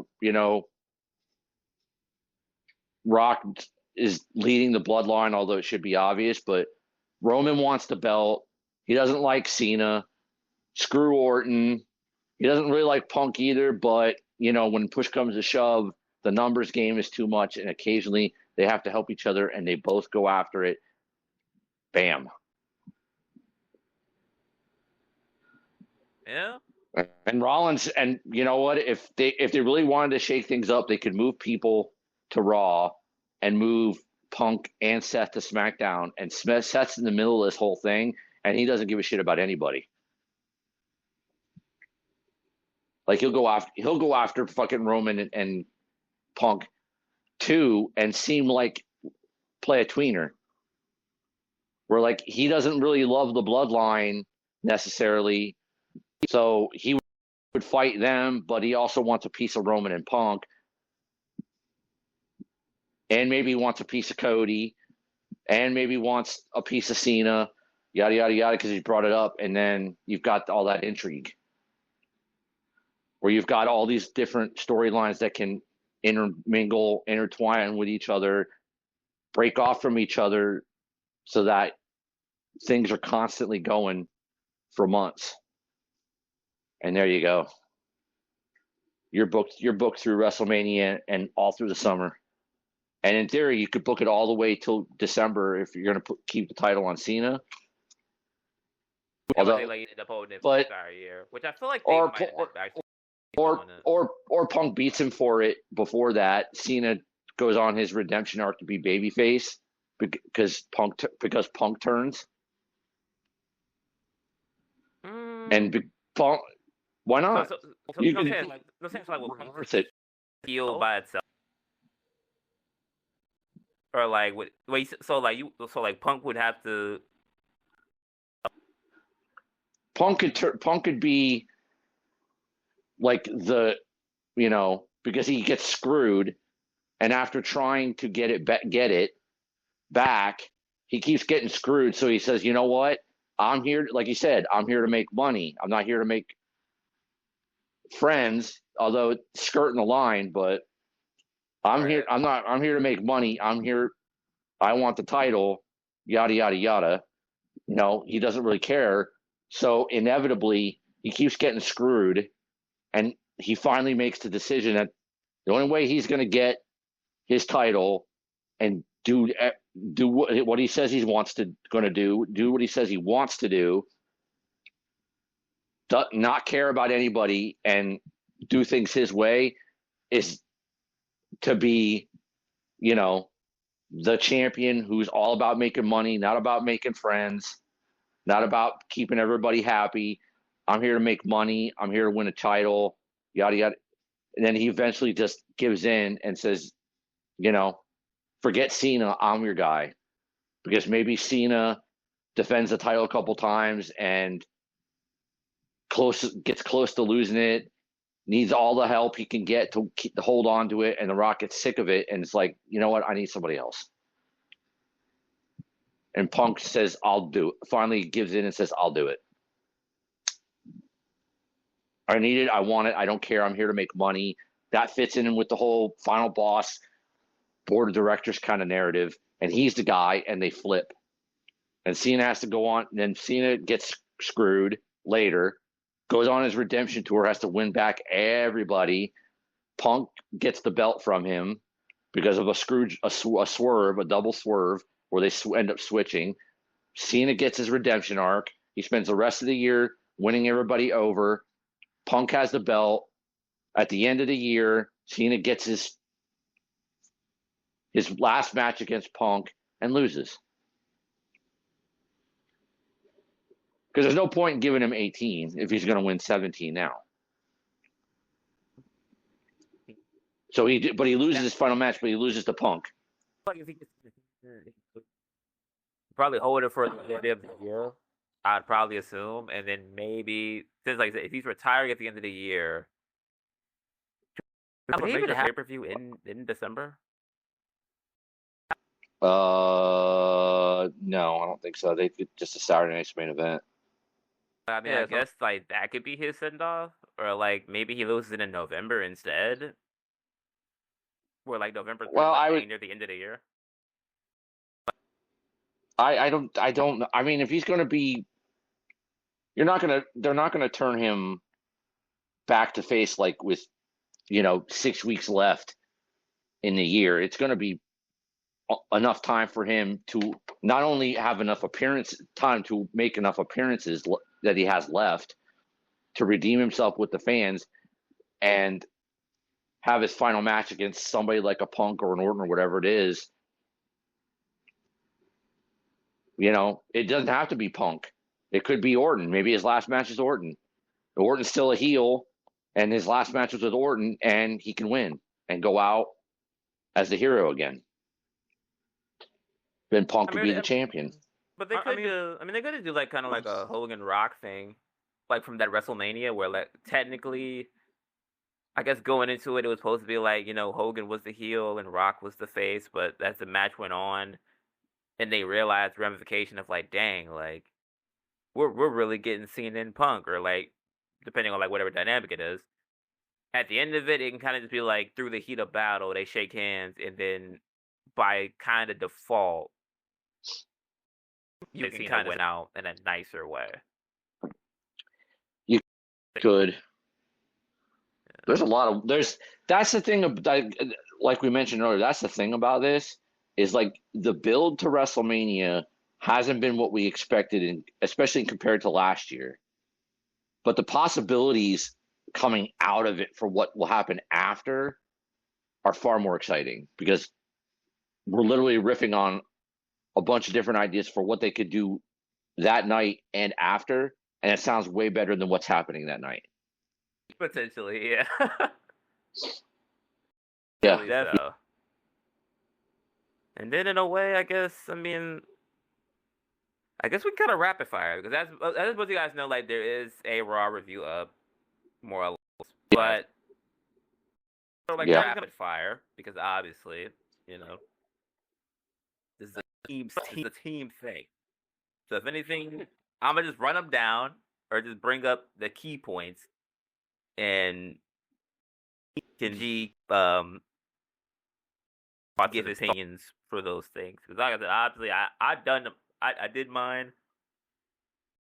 Broken record, so I'm just gonna kind of see what the similarities are. It might not be like similar, but so the Cena opening segment. Good, very, very, very good. Running down the fans, the hatred, the anger. That's what you want. You want an angry Cena who's angry at everybody and believes what he's saying. This attitude he has now. He believes it. At least at the moment, he believes it. The fans believe it. He ran them all down. He mentioned the meme kid from last week who got memed, which is fine. He still hasn't mentioned Rock yet. Right. I'm guessing this coming week in England, I hope he does. Yeah. Because if he did it doesn't do it. Yeah, but at least he mentioned 17 this week. When he did last week, and we said after last week, and I'm sure a lot of people did.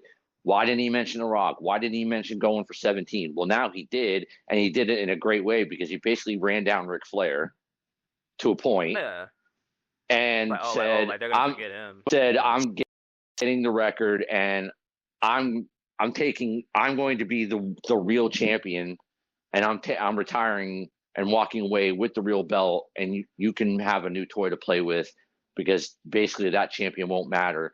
I will." Well, very well done. Yeah.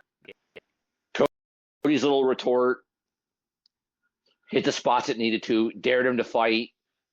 Cena almost was going to fight him and then walked out of the ring, and then Cody talked to him again, and then he started to come back in the ring, and he turned around and left, and he did it again where he stopped and kind of turned a little bit. Methinks foreshadowing of like a little doubt, just the tiniest bit of doubt in what he's doing. He's steadfast in it, but there's a tiniest bit of him that doubts what he's doing is right. I think that's what the looks are for, is he's doubting it just tiny bit that what he's doing is the right thing, but it's not enough. So it was perfect.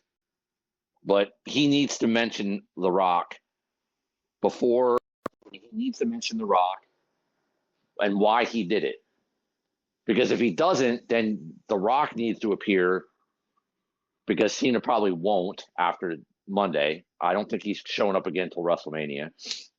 Right. Then The Rock needs then you need to have The Rock appear with Cody at some time in the next 2.5 weeks or so, 3 weeks, and Rock explain well enough why Cena did it. Yeah. Which would I think Cena. Yeah, Cena is going to be on Monday, but if he doesn't mention why this time, if he doesn't mention The Rock and why he joined up with him, then The Rock has to appear Yeah. and explain why Cena did it and have it fit what Cena's been doing, what Cena's been saying, and the why part. So that Cena doesn't have to say it himself, but if The Rock says it, then it's like it matches up to what Cena's doing and what Cena's been saying. If Cena doesn't Yeah. do it himself, I hope he does. I hope he brings that up, and maybe The Rock will be there too. We don't know because The Rock likes to just show up. Yeah, So randomly. maybe he does. Maybe he's there too, and that's what we get. We get a banger segment where they're both there and they both explain why, and they finally go. Cena and Cody finally go to blows, and Rock and Cena beat him down. Or maybe not. Maybe he gets the better of them to seem like he's on top heading into the show, heading into WrestleMania, where he's got the edge because Cena's older. He may not have it like he used to. He got one up on Cena and The Rock. Like he's going to be in control at WrestleMania, and they're not going to be able to beat him, but they're going to have an ace up their sleeve and will beat him. Because he's like, Cody's like the new superhuman champion who took everything Roman Reigns and God knows how many people had the year before and won. You can't tell me that Cena at his age, and I love Cena, he's arguably Mount Rushmore, but Cena at his age currently, even with Rock helping him, that's not enough. Realistically, the way things have been told over the last few years, that is not enough to beat Cody straight up. It's not enough. There has to be more to it than that. What? I don't know, but I hope Cena mentions why The Rock on Monday, or if not, The Rock is there too, and they both mention why, or they'll have to have The Rock show up without Cena there himself, and he explains it why Cena did it, or why he got Cena to do how he got Cena to do it.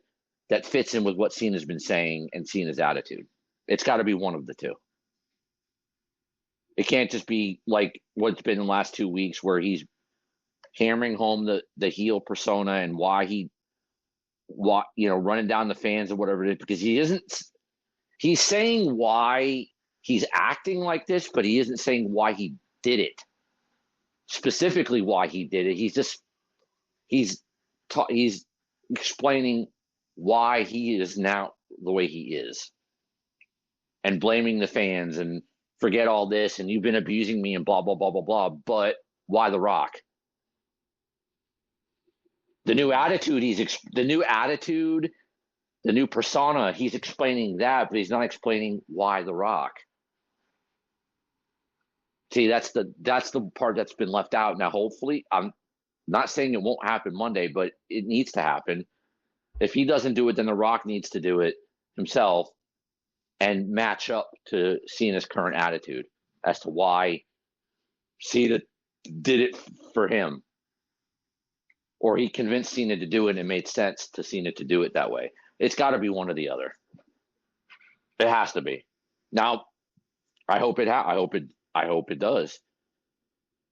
And they don't just leave it be until WrestleMania, because you have to tell the fans why he went with The Rock, not just he just starts running people down and fuck them kids and all this kind of stuff, and you've abused me for 25 years and I've been basically the most real champion you've ever had, and I'm going to prove it by winning the belt and retiring at the end of the year, and I'm taking the real belt home with me, and whoever is quote unquote champ after that is just holding a toy. I'm the champ. I'm always going to be the champ. I'm retiring as a champ. Fuck all of you. That's fine in a vacuum on its own by itself. And his explanation for his new attitude and why he's acting like this, it's great. It makes complete sense. It's practically flawless, but there's still that elephant in the room of, well, then why The Rock? Why then at that moment with The Rock did you do it? He hasn't said it. He has to say it. He can't walk into WrestleMania and whatever happens at WrestleMania happens, and there's never an explanation as why The Rock, why that moment, why he's acting this way. Yes, he's done that very well, but why that particular moment and why The Rock? He hasn't done that yet, and he's gotta. Otherwise, that was amazing television. Amazing, Yeah. amazing. He did way better than the week prior. Yeah, he killed it. Better. He killed it. Yeah, he killed. But I don't honestly. I was worried at first, when he turned, that how he was going to be able to do it, and he's doing it perfectly. He's literally taking memes and jokes about him, and kids loving him, and women loving him, and grown men have made it a joke to like boo him for what, 15 years, 16 years, however long it's been. He's turning that into fuel for his anger towards everybody. That part's flawless. It's flawless, and he's executing it brilliantly, and it fits and it makes sense, and I can see the anger and I understand the anger, and you know what? I think people are going to start respecting him again, and he could be getting cheered again not too long from now, because he's being, he's blurring the lines and being more real, and like, you know what? I've been your hero, and that's what you do to me. That fits. That all fits. But like I said, why The Rock? That has to be explained. Because the minute I feel like on the tour, like obviously they're 50-50. Like depending on what he says, they'll start booing him. But I feel like and it's been back to the States, they're probably they're gonna eat it up. Oh yeah, but you know what? But that's what makes this even better. The job that he's done the last 2 weeks, that makes it even better, because it's European crowds. They don't get it much, and they're into everything. He is still eliciting that kind of reaction in Europe and saying all the right things and making them hate him. So when he shows up in front of an American crowd, they're going to absolutely piss on him. But he's doing so well. He's getting the European crowd to shit on him, because he's dogging them. Fuck them kids. His, like I said, his persona and his behavior right now, and his explanation for his attitude now is flawless. But you still have to tell everybody why The Rock in that moment. Why not before? Why now and him? He still has to say that. But otherwise, it was perfect. Amazing.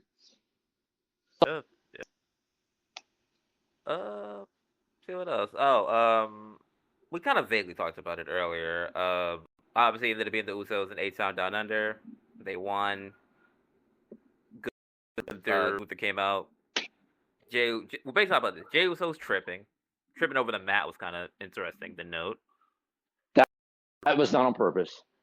Yeah, I think they're turning his botches into like a storyline thing. Yes, they are, because he kind of whiffed that dive the week before. That was done on purpose, because not only to make it seem like it's happening on purpose, because he's mentally slipping, because he's in his head that he can't beat Gunther. And that's why when Jimmy talked to him finally, he said, and Gunther's 3-0 against me, I don't think I can beat him. And Jimmy said, you can't. But he said, the guy that was the Jay that was the right-hand man, the Jay that became the main event, he should have said the Jay who was the first person in years to pin Roman Reigns, because he did do that. Yeah. And then the guy that won the Jay that won the Royal Rumble, that Jay can beat Gunther. You need to find him. And I think the motivating factor to get him back on track heading into Mania is exactly what he did after that. As he walked around the corner, Gunther is eavesdropping, and Jimmy challenged Gunther to a match, smacked the beak off him. Gunther took it like a champion and just smiled at him. I absolutely loved that. But now, next week, Jimmy's gonna die. Jimmy's Jimmy's is going to get just obliterated. Not like a 1 minute, not like a 1 minute squash, but Jimmy's going to get beaten to a pulp. Right. He might just equivalent to fire Jay up. But I think Jay will help him. Jay will finally come out to help him after he's just taken the beating, or he's power bombed multiple times, beaten, choked out, and Gunther won't let go. Jay comes out. Gunther planned it that way. Gunther chokes him out again, and Jay just snaps, and he's finally like, all right, that's it. It's on now. And that's what leads him into WrestleMania and getting it done.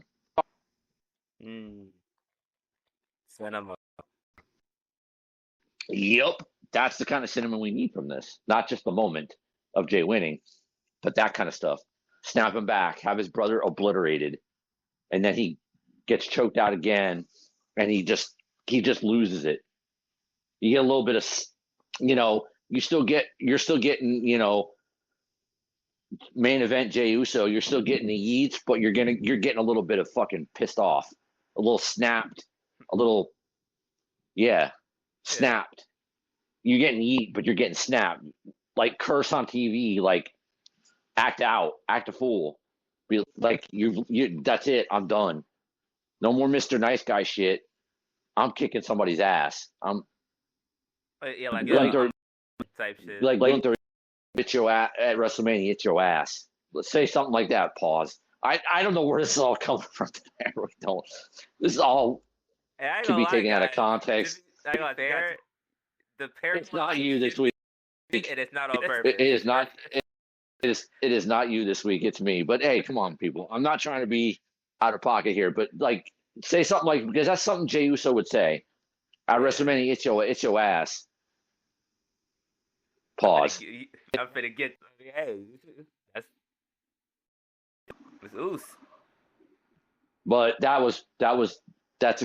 now we're getting into the meat of it. Where Gunther's making it more hell. We're getting to the meat. Oh God. But bread. No. But there you go.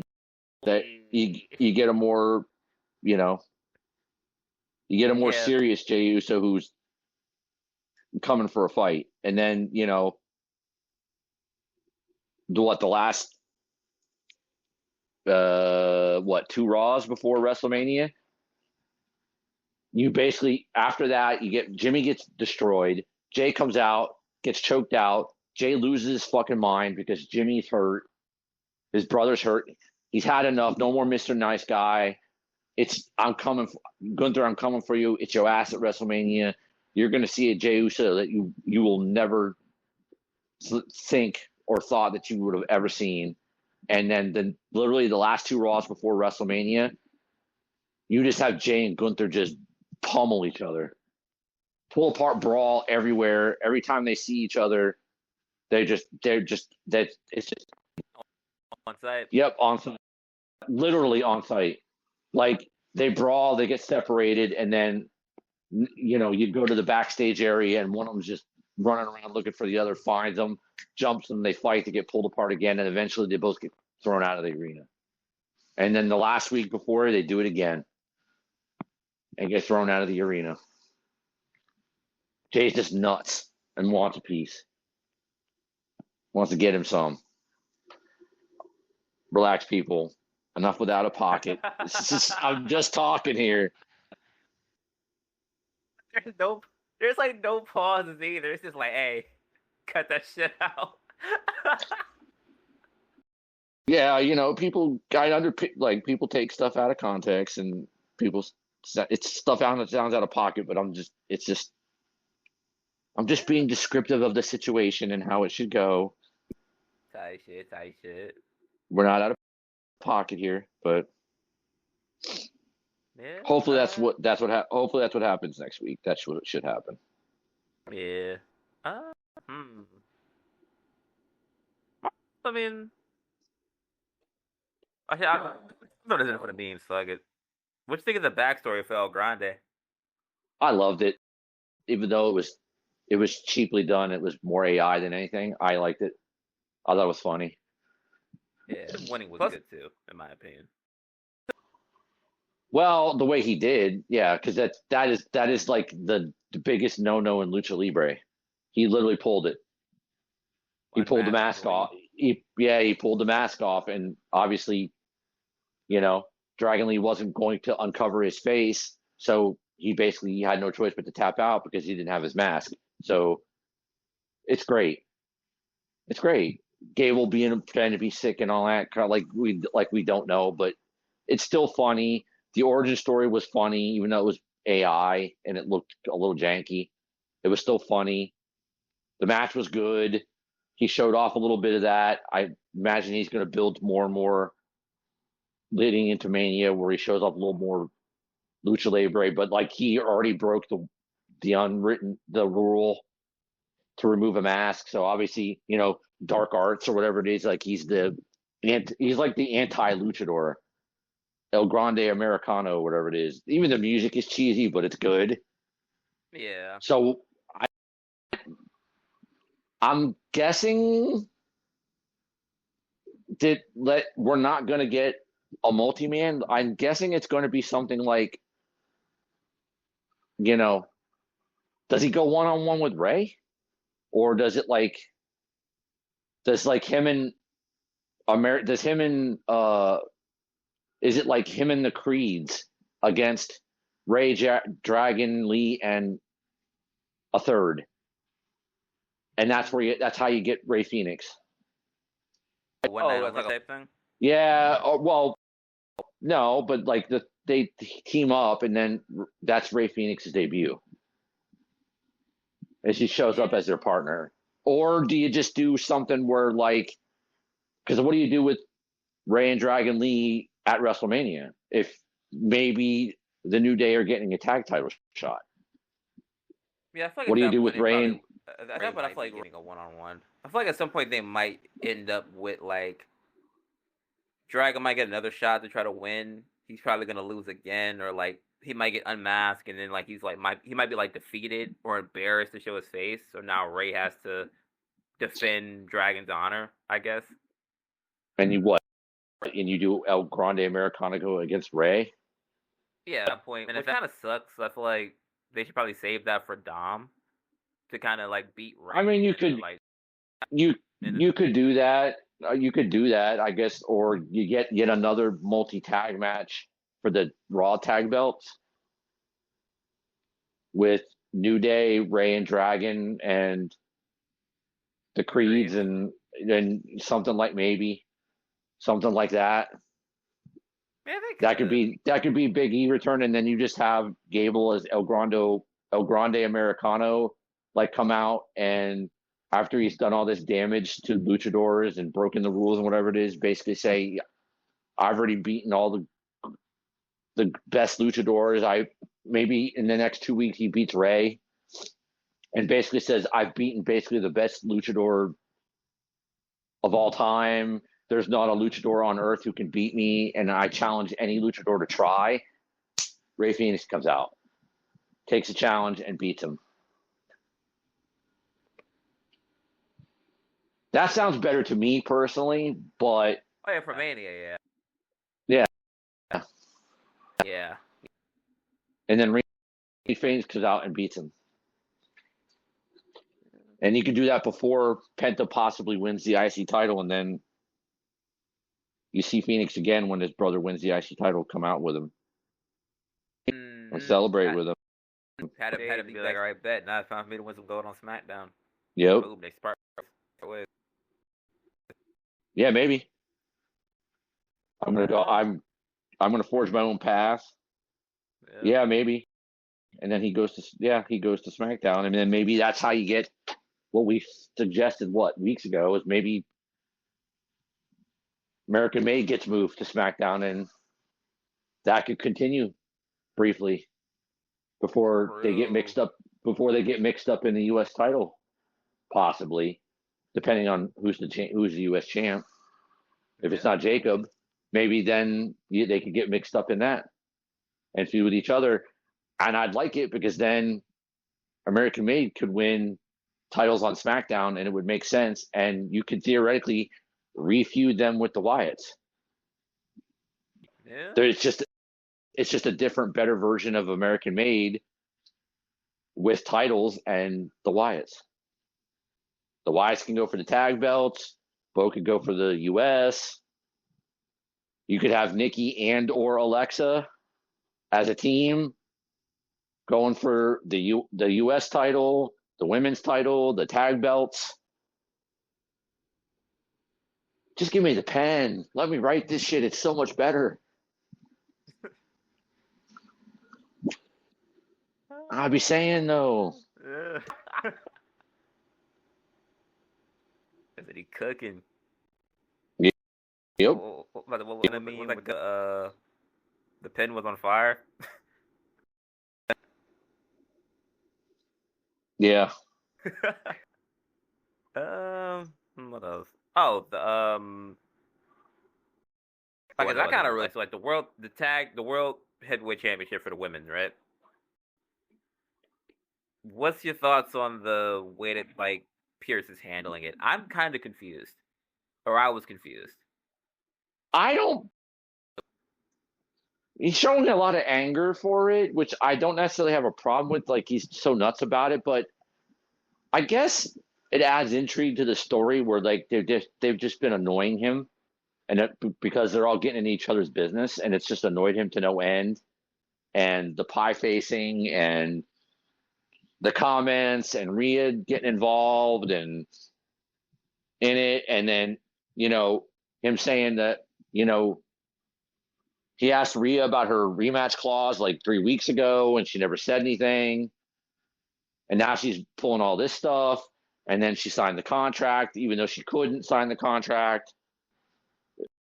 Or then her saying, screw WrestleMania or whatever it is. But now it's like, then you have Io saying she'll take on both. Bianca's like, F that. I want a piece of Io, and that's it. Screw Rhea. And he's just like, all right, enough. This is how we're going to do it. Rhea and Io next week. So, all right. Then he makes Bianca the referee.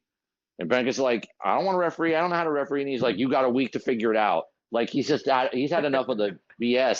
I don't mind that. Yeah, that was he needs to do that with more people. Like he could have done a little bit more of that with the New Day, where he's like, you get a chance to earn it, but show a little bit more. Like I've had enough of the shenanigans around here, because he didn't do it with Gable either with his excuse note. He did like. Be more consistent, like, all right, enough shenanigans on this show, because there's a lot of shenanigans on the show. He should be like that going forward. He should be more like that for a little bit, where it's like enough shenanigans on my show. But Bianca's going to referee it.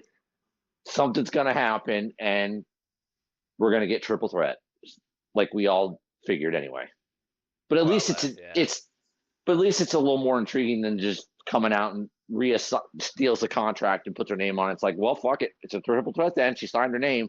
Well, no, there wasn't a place for her to sign her name for it to be an official contract. So here's how we're going to play into the story. And Io's getting pie face, but she won up them finally this time. So you're going to have Io and Rhea. Bianca's going to referee. Bianca's going to do something to screw it up, and then you'll get your triple threat. So at least it adds a little more intrigue to it as to how they get there. I'm fine with it. Yeah. I'm okay with it. Pierce's anger, that should have been throughout the show. I understand he got pissed in that moment, but he should have been pissed, like, way more visible. Maybe if they had done that segment earlier and he would have been like enough, then the other segments, he could have been pissed off in those, and those segments would have hit. Even though they would hit more.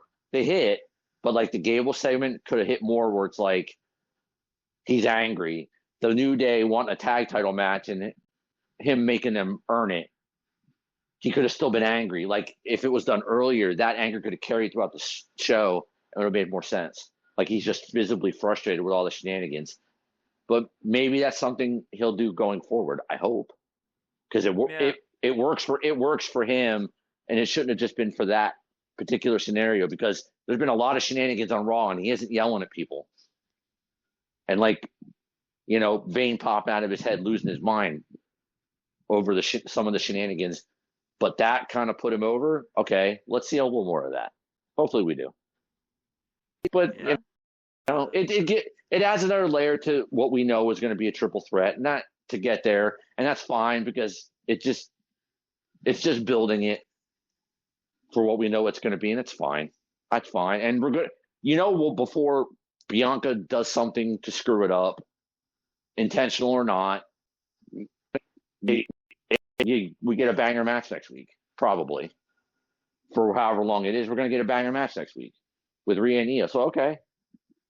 Build more towards the three of them going at it so that we know that the three of them are going to put on a banger. Okay. They're not going to look. We know with Bianca as a ref, they're not going to go 20 minutes before something screwy happens. But what we're going to get out of them will be good. There'll be a screwy finish because Bianca will screw something up, and Rhea will have a fit, and Pierce will have enough of it to say, okay, fine, all three of you, and it'll make sense. Cool. We'll get a banger, and then who knows who wins? Because honestly, I couldn't tell you.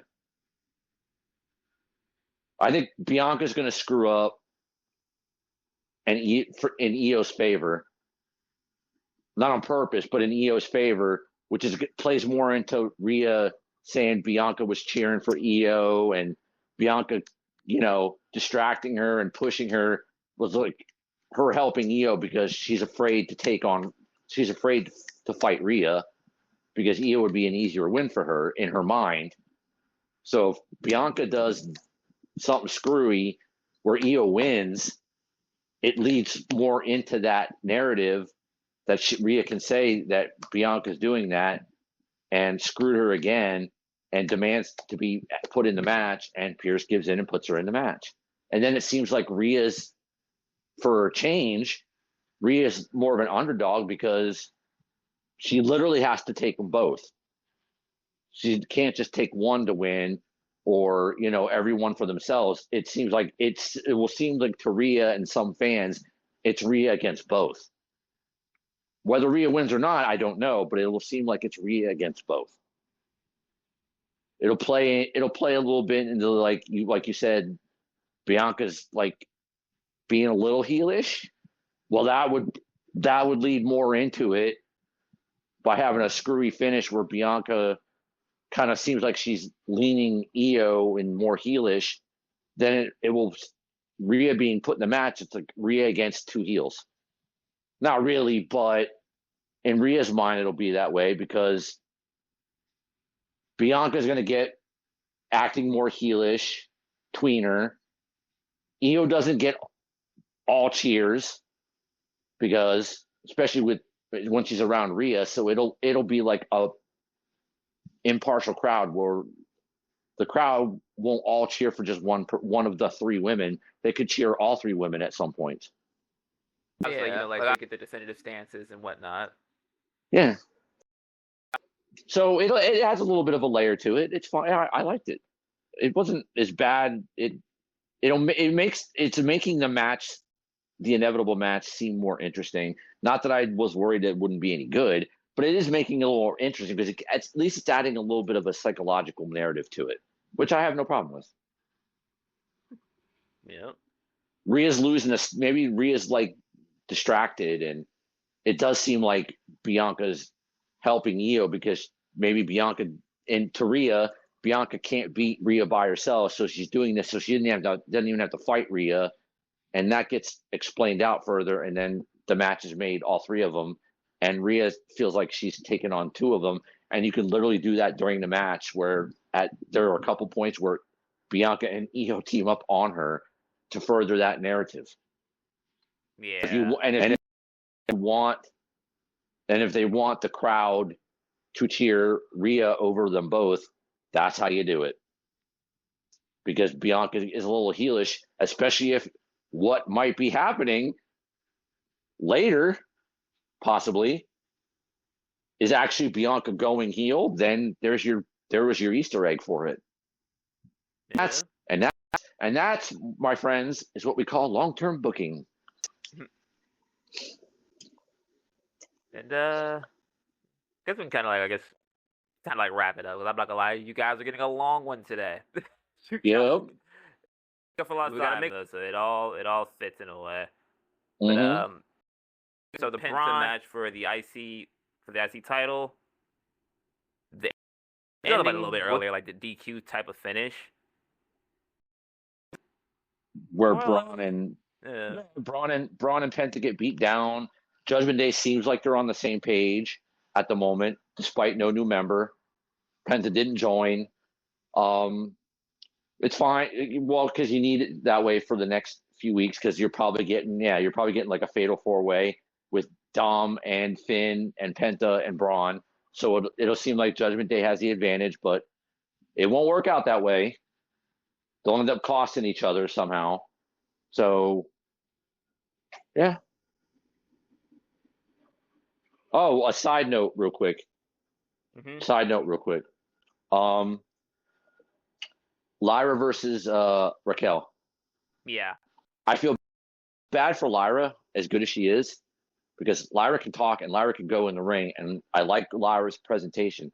They've got to do more to get her over with the crowd, because she should be like hella hot with the crowd. And you know what?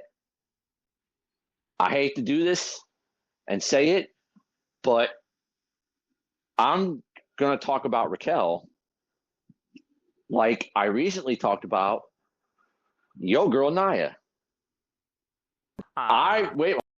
Hold on. You know what? For as long as I can remember, at least since she came back from her hiatus injury, whatever it is, I honestly think that's the best Raquel's looked. Maybe that's partially because of Lyra, and it's similar to Nia, where there's certain people she just gels with and looks good with, like Nia, because I said that about Nia. There are certain people Nia wrestles and she looks good because they gel. They have that like in-ring chemistry. Maybe that was the case here, but I was actually impressed with Raquel. Raquel looked good. I think that's the best she's looked since she came back. Yeah, that was the Nia analogy, where like I think maybe she meshes with smaller wrestlers, and like the stylistic difference works for her because she looked good. She looked crisp. She looked believable. Even the ending, trying to pick her up with the Hana bomb and getting schoolboyed. She looked good. It was good. I did. They need to do more with Lyra. I feel bad for her, but Raquel looked good. I was impressed. I think it's the best she looked since she came back. But that was that. But yeah, I think we're getting fatal 4-way IC title match. I'm assuming Penta wins it so Braun can move up. Maybe if Jay beats Gunther, well, I should say when. I think Gunther's going to get a little mini feud with retiring Goldberg. I know people don't like that. Whatever. It keeps Gunther busy. Goldberg gets retired. He's going to lose his retirement match. If they have Goldberg's retirement match against Gunther and he beats Gunther, I'm going to I don't know. I'm going to do horrible shit. But that keeps him at bay, and then maybe you have Braun and Jay for the title, rekindle that feud, and Braun wins. And Judgment Day will probably screw each other over. So that will help Penta win the match, because they won't really be on the same page, even though they look it for now. That's the point. They look it for now. And then the night after Mania, Judgment Day breaks up and the new Judgment Day is formed without Finn. Who could that person be? Don't know. Could it be our guy Karrion, the devil on the shoulder? It fits. Could it be Aleister Black if he's not with his wife? Or temporarily not with his wife because she could be moved back to be with him. Could be that. We've talked about Oba Femi call up. Like could he fit? Yeah, but the night after Mania, you get a new Judgment Day without Finn and a new leader, and yeah, there you go. It was a decent match though. I like the way they work together. So Penta's great. Braun is awesome. I want Braun to be champion. Honestly, I want Braun to be world champion. Yeah, I definitely feel like at some point it's like a matter of time, almost like a matter they finally. I want a full on badass 20-mile-an-hour spearing motherfuckers babyface world heavyweight champion Braun Breaker for a little bit before he goes back to just like healing it up. Yeah. I would like to see that. I mean, he could do heel. He could just do that heel, but I wouldn't mind it. Braun is a world champ. Go for it. Give it to him.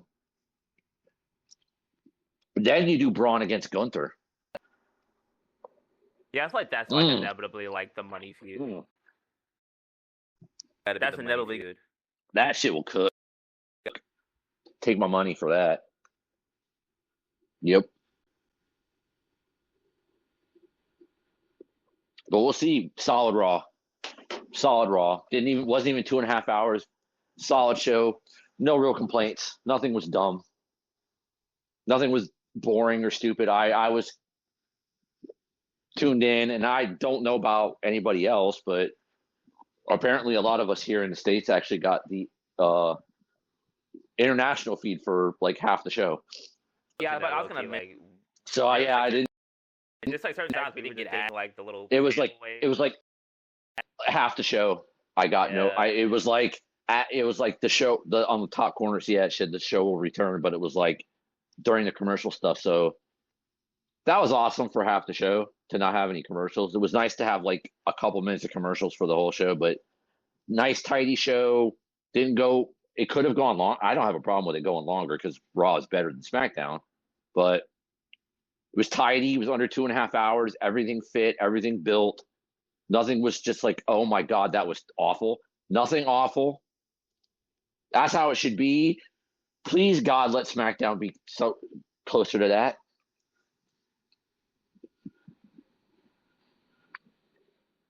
Yeah. Or at least when it gets back to 2 hours, be closer to that, because we still got another 2.5 months or so or 2+ months of 3-hour SmackDown. But maybe once it goes back to 2, it'll be more like concise and put together like a Raw, because they don't have to book 3 hours. But Raw was good.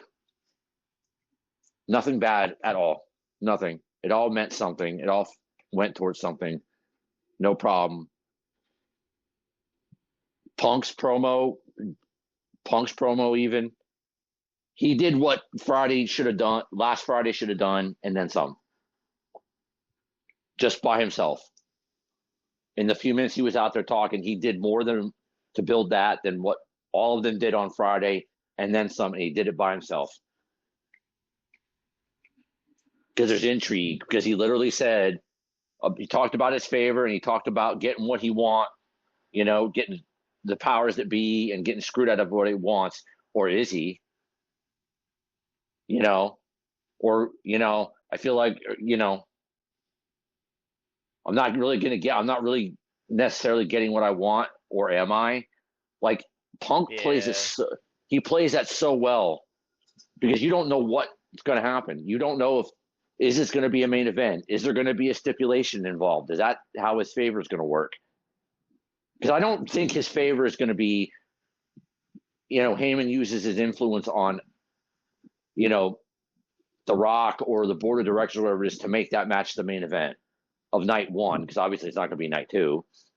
And then that's just going to make him happy. A stipulation could be it.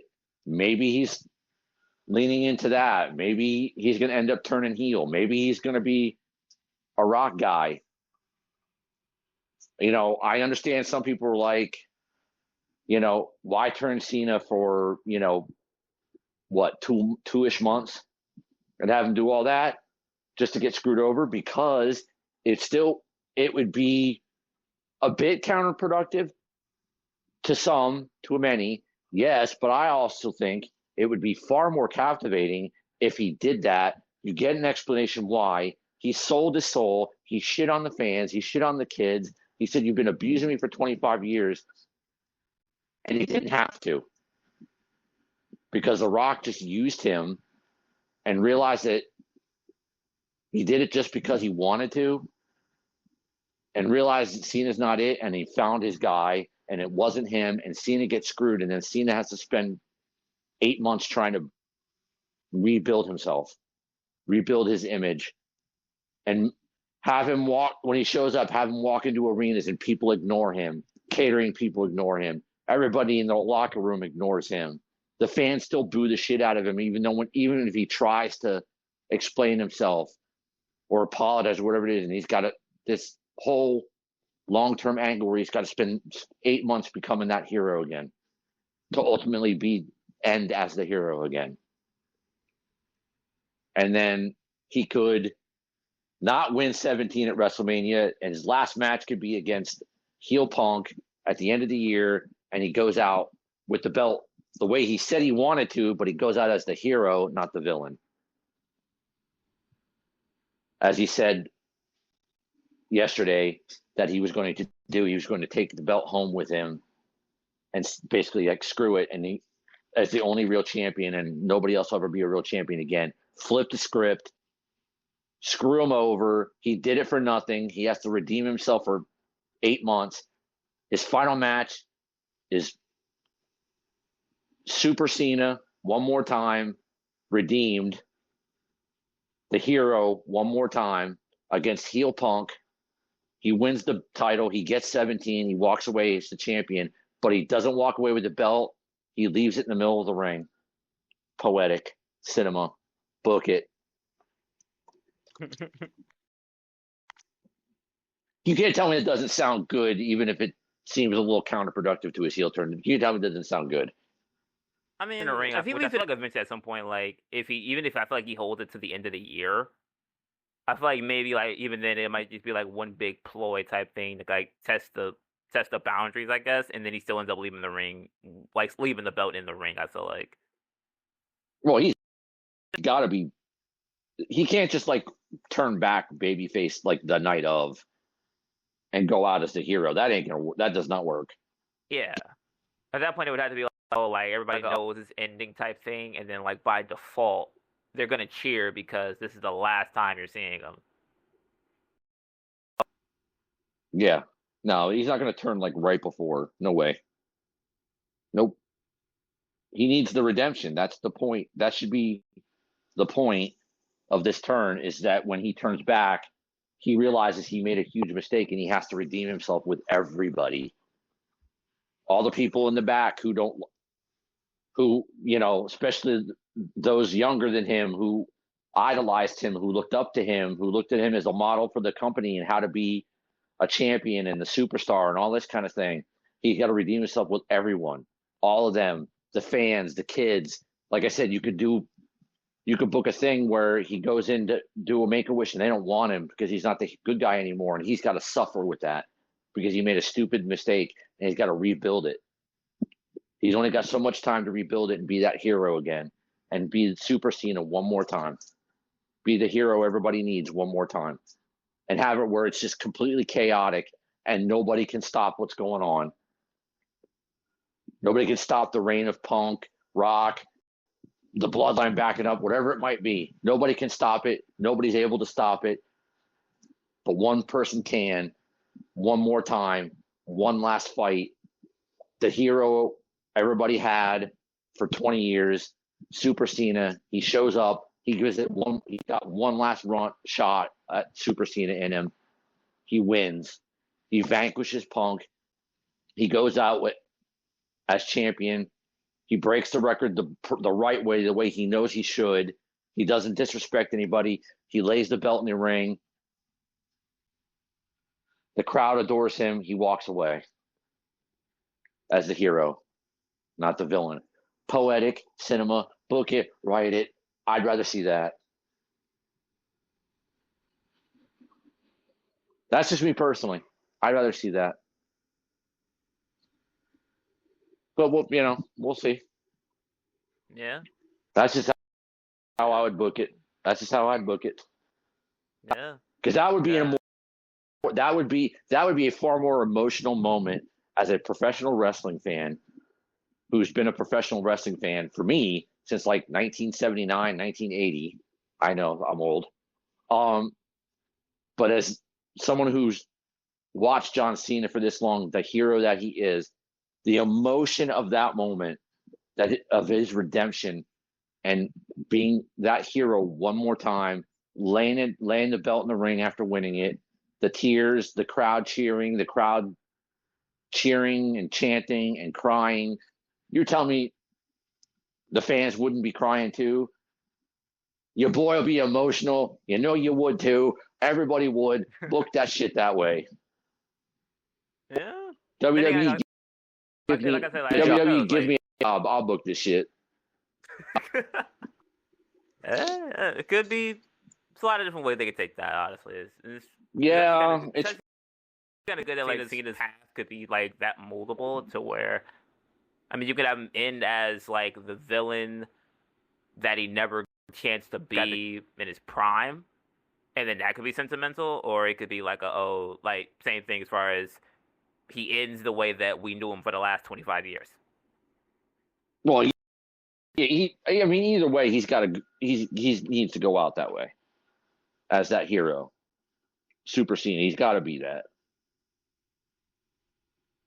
He's got it. He's got to. But I think what I mentioned is the most poetic, cinematic way to do it. That would be how I would do it. Not, um, you know, winning at WrestleMania as a heel, carrying it for a little bit, and then dropping it, and then and then kind of rushing the redemption because he might not be able to show up very often. Is that really the way you should do it, or should he get screwed? He did this for nothing, and then whenever he shows up, you build an 8-month redemption arc, and then he gets the title the right way as the hero, not the villain. Which sounds better. If to honest to God wrestling fans, the way to do it would be the far more poetic, cinematic, and emotional moment than him winning it as a heel, just to turn babyface again, probably after losing it, and then trying to redeem himself and still going out as a hero and in a good way, and in an emotional way. But it would be far more poetic and emotional if he gets screwed and he wins it as the hero, not the villain, on his last shot, channeling Super Cena one more time and going out as the hero. I'm just saying. I think some of the purists might agree with me. Maybe I'm more old school, but I think a lot of people would agree with me. That would be far more emotional, poetic, and cinematic to do it that way. But that's just me.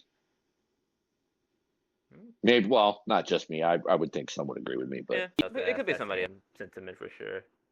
I would think at least I think a lot of people would agree that that would be in a in a vacuum, that would be a more poetic, cinematic, and emotional way for him to go out. Even if he did take away the heel turn, if he has to if they had done it the original way where he just couldn't win a match and he has to build himself up, build himself up, build himself up, and realize the super scene is not there anymore, and he has to try to summon it up one more time, and he starts winning matches, and he gets more tired and tired and tired, and then he's able to channel that super scene one more time to win 17 and go out that way. It would still be a poetic, cinematic, and emotional moment. But if you do it the way I said it, masterpiece. Screw him over. He did it for nothing. He spends 8 months redeeming himself and becoming the hero again and earning everybody's trust, and he goes out the hero.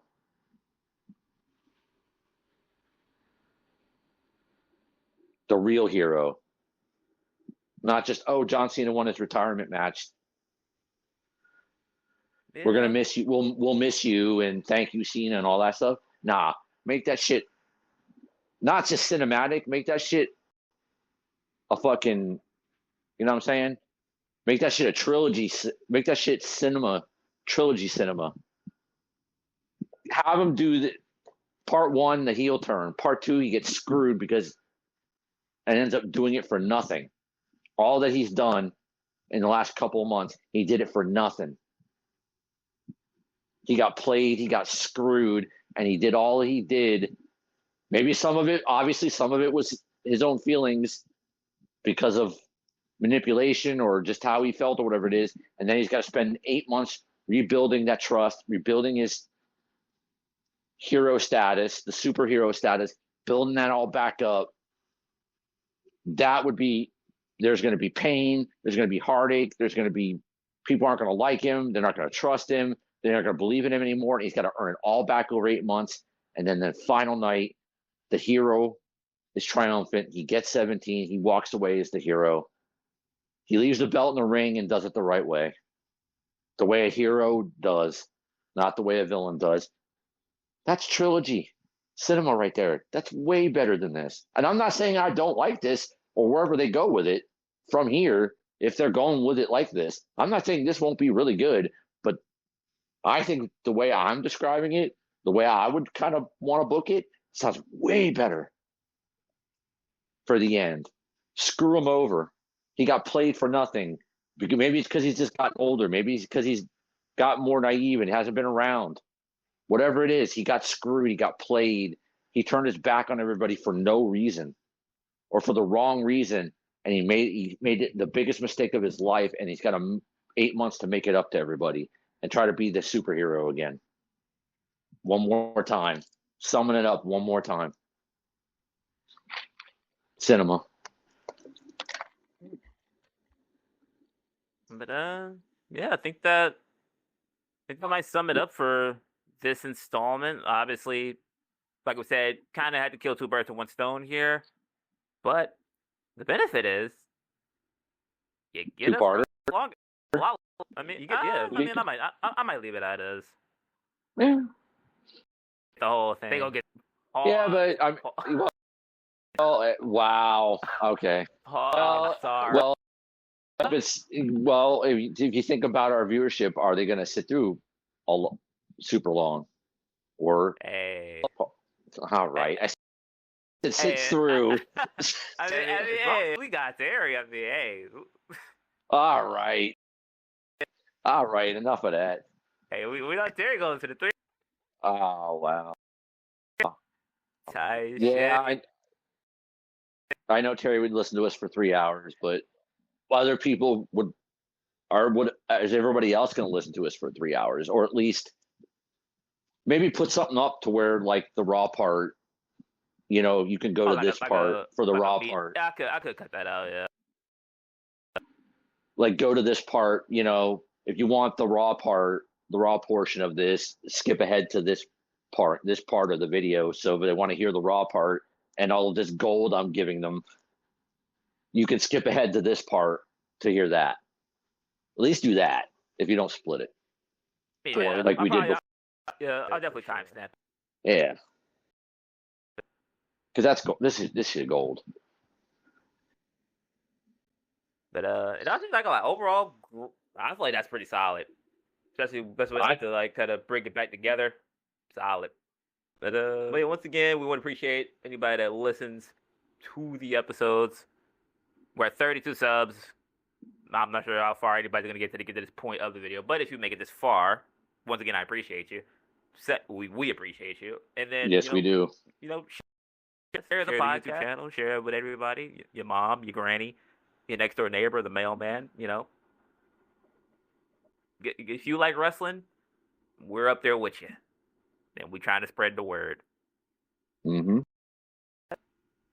As far as like social media stuff like that, PTP_99 on TikTok and Twitter. Gino's Game on TikTok. At Tony the Real on Twitter. Right. Also, like Spotify, Apple Podcasts, where you can find all your good podcast needs. And yeah, like I said, back on schedule this time around. And we'll see you guys on the next one. Peace. Peace. W's. I didn't know he was gonna cook for that long. That was insane. We cooked though. That's the point. We cooked. We cooked. Yo, we cooked. Yeah, it ended up turning into a banger. See, if you had a moment of doubt, don't doubt anymore. We could. We absolutely. I think that's the best we've done. We've got it now. We got that. Yeah, but like pacing wise was good. Like you said, not really a lot of lulls. No, not at all. We had rhythm. We had